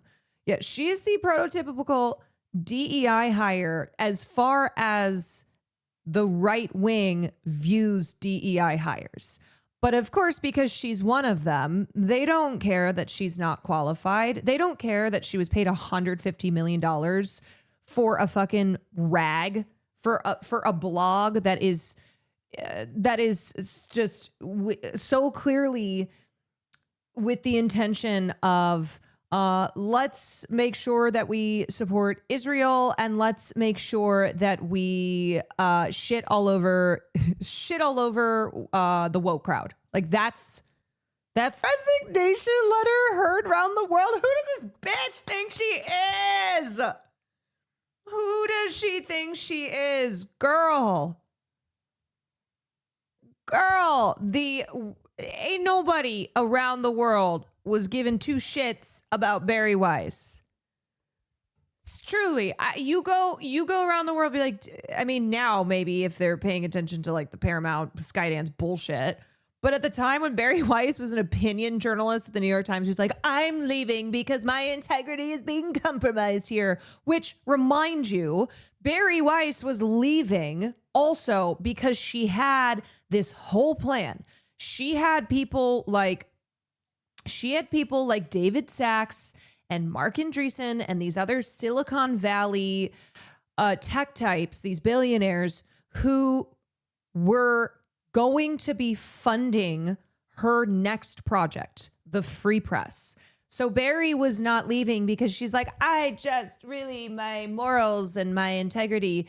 It's because this was the plan. All right. She was going to start the Free Press. She's got all this funding from her right wing billionaire buddies.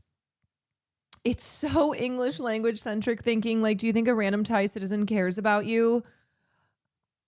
Yeah. Do you think people in America outside of New York Times readers, outside of like New York Times liberals like my mother, or people who just pay more attention to politics than the average person, do you think anybody knew who the fuck Barry Weiss was or cared that she was leaving her opinion spot at the Times?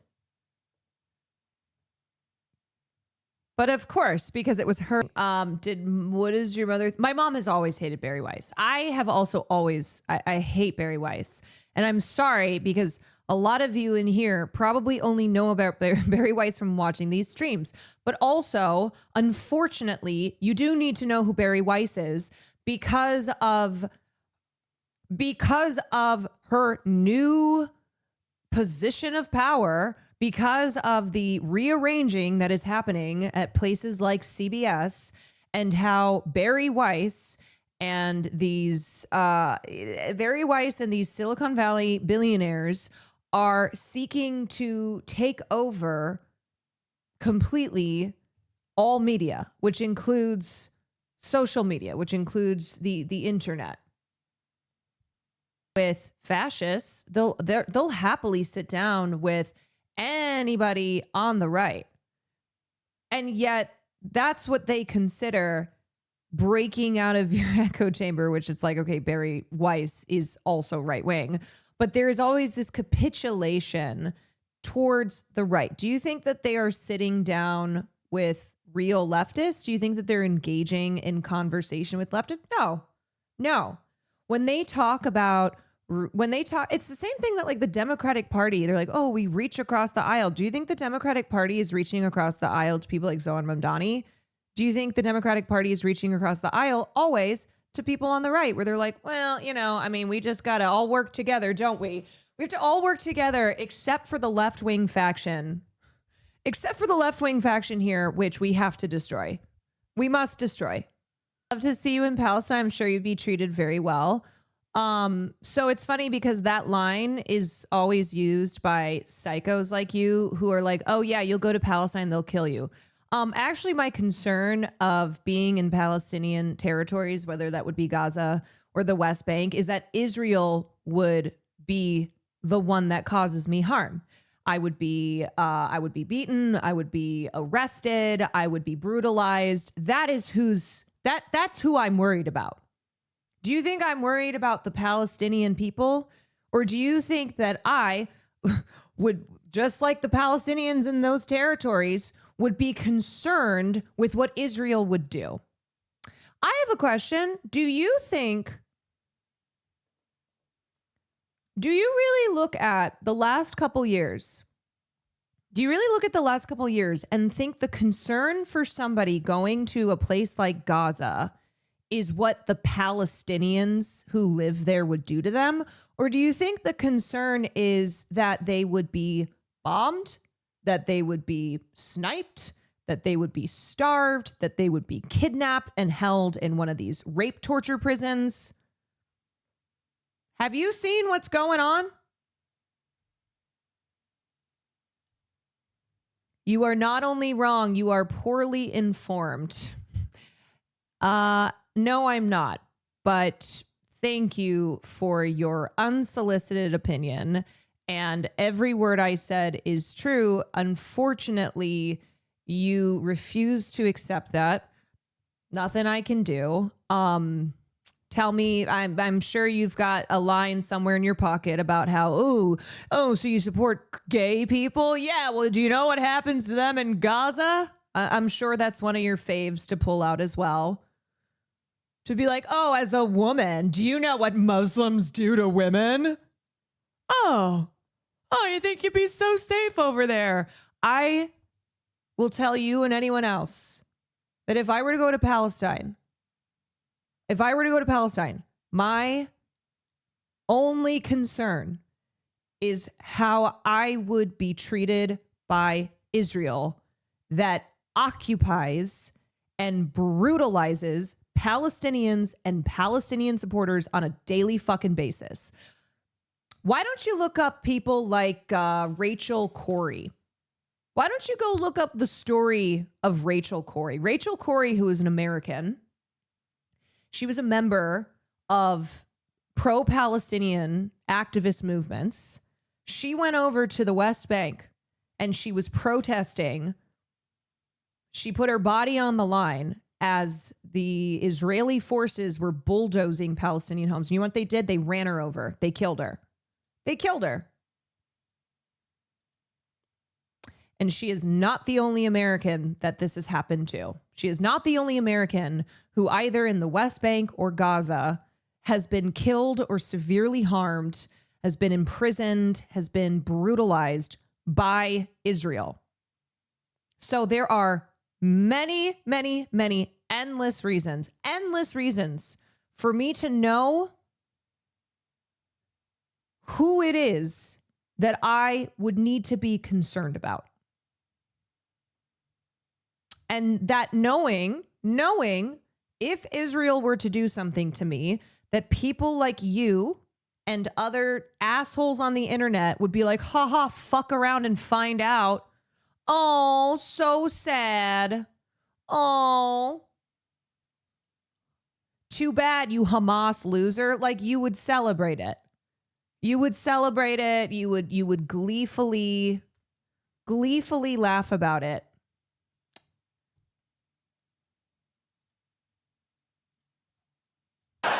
This result is that people start to hide their experience out of fear of it being used as a weapon against them. Here's the thing. There are people who detransition. It is still a minuscule amount, but those people are propped up by the right. And then you have losers like Maya Poet who become the face of detransitioners and who, like, nobody should have to hear from this person at all. But because they use this as a way to attack the trans community, I am sorry for even mentioning Maya Poet's stupid fucking name. But this then is who people like Barry Weiss and rags like the Free Press love to hone in on. Love to hone in on. Yes, there's less detransitioners than people who regret boob jobs and people who regret tattoos. Okay? And this is not at all about seeking the truth, about talking about things that people are afraid to talk about. This is, we have a very clear agenda here. We have a very clear anti-trans bias. And so we are going to engage in things like cherry picking, in distorting stories, finding like one person who then will be used to represent all trans people and be like, see, this is the truth. This is really what's going on. A lot of people also ignore that people who detransition do it because of being surrounded by transphobes and not feeling safe. Right. So like even within the minority who detransition, the reasons for detransitioning not having to do with regretting it due to not being trans. It is, of course, the continued the continued harassment, the pressures, the everything that trans people have to deal with by existing that results in individuals deciding to detransition or just wanting to disappear, just wanting to not have to deal with any of this. Yeah, so basically, yeah, due to transphobia, pressure from family, lack of getting a job, realizing they're non-binary, getting on the wanted effects of HRT, stop taking, etc. There are lots of reasons as to why somebody would detransition, and also remember that detransitioners are a small part of, a small percentage here. And there's a reason that you see the same two face of detransitioning, why you see them everywhere, why they're on Fox News, why they're in the Free Press, why they're all, always on Twitter, why they're on every right-wing show and podcast, etc. Austin, claiming prominently featured a billion. Maya Poet is my hero. That's just sad. That's just sad. I'm sad for you because Maya Poet is just a loser, just a real loser. Check the username. Real Hila Klein. Okay, then that person has to be trolling. I have to believe that is just somebody who is all about the troll.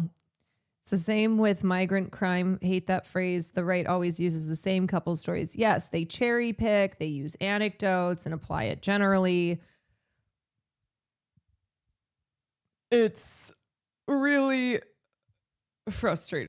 But the classes, unless it's changed. In the beginning it was in Dallas. So it was very confusing. I think this sounds like they're now doing stuff in Austin. But in the beginning of this university, it was in Dallas, and it was supposed to be, I think, intentionally confusing because there is Austin, there is the University of, there's UT Austin.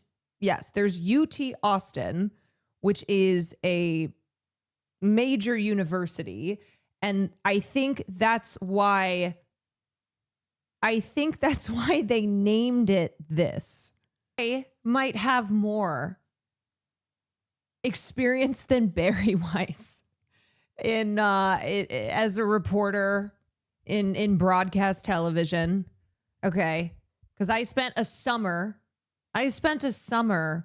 working as a reporter. It was in college, I think, or I can't remember. It was I think it was like after freshman for a minute when I was like, ooh, maybe I want to be a reporter. So maybe I should run CBS News. Huh. Maybe I have more experience than Barry, and therefore I should be there. I mean, I reported on a story of the largest cow farm in Iowa. I put on my wellies. I was deep in cow shit. Reporting on Iowa's largest cattle farm. Time to find it. The quantification was huge. Yes, and then I also had a blog as well, if that's what we're going with. I also had a blog. Did you have a fedora with your press credentials sticking out of it? I remember it was so funny because I was interning there and I thought I was going to do like really exciting stories. And it was exciting. Not in the way that I thought it would be. Okay, y'all. Sorry for the short one, but I got to get out of here. I'm going to take my sister to dinner. You can be her first DEI hire. Do you know what's funny? If I were to come out and be like, look, everything that I have said, it's because I was forced to. It's because the crazy left had a gun to my head and they're like, you have to say all this trans stuff. You have to say all this stuff for Palestine. If I came out and was like, but now I'm here to speak my truth. Oh, I would. Rocket ship. Here I am sitting across from Barry Weiss like, yes, thank you so much for having me on, Barry. I'm just so happy to have a place that I can really be free and speak my truth honestly. And the truth is that you an ugly ass bitch. Hi. What? No, not you. All right, y'all. Oh, you look cute. You want to say hi real quick? Here, I'll pop the cam up. This is my sister Liz. I like the all brown fit. Thank you. You look fabulous. Okay, I'm going to change into some real pants. Let me make sure that you got everything that you need. Oh, the boy. You guys have been snugging. Okay, y'all. I will see you later. Thank you for joining me. What? Will's going live. Wait, do you want me to wait and then I'll raid you? Okay, so like 2 minutes. Will's going live. William Neff. Huge news, everybody. Huge news. We hold the line. Will Neff is going. William Nefferson is going live. Found your cow news? No, you did not. No. I was like, there's no way. It was local news from years ago. Well, you found some cow news. You found some cow news. Thank you so much for covering all that you do. Thank you, fellow chatters. Thanks to Will Neff and Caroline's sister. Yeah, shout out to Liz. Please enjoy yourself, guys. All right, let me see if he's. Also, what just happened? Something popped and pop, lock, and drop it. Pop, lock, and drop it. Pop, lock, and drop it. Will, let's see. Let's see. Is he up? Is he up? Is he up? Will Neff. Well, I'm gonna start.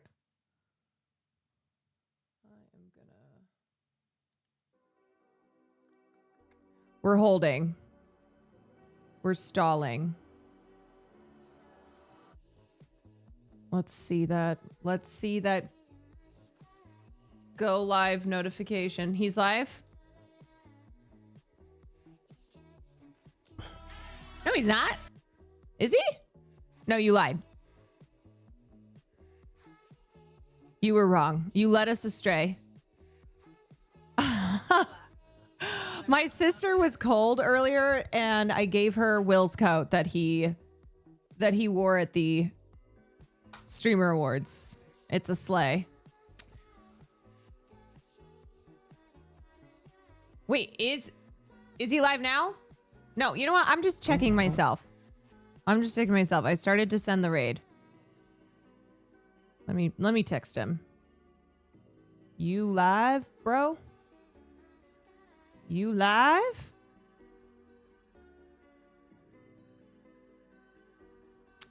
Beep, beep, beep, beep, beep, beep, beep, beep, beep, beep, beep. You want to wear that tonight?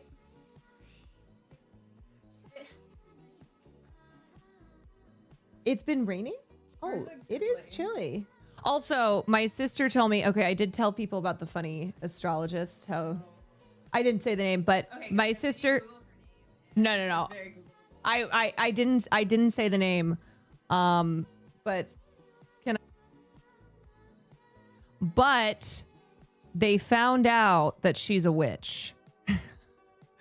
If you were here yesterday when I was telling the funny story about the astrologist who got everything wrong, well, update, they found out the astrologist is also a witch. So I just want to say, shout out to that astrologist.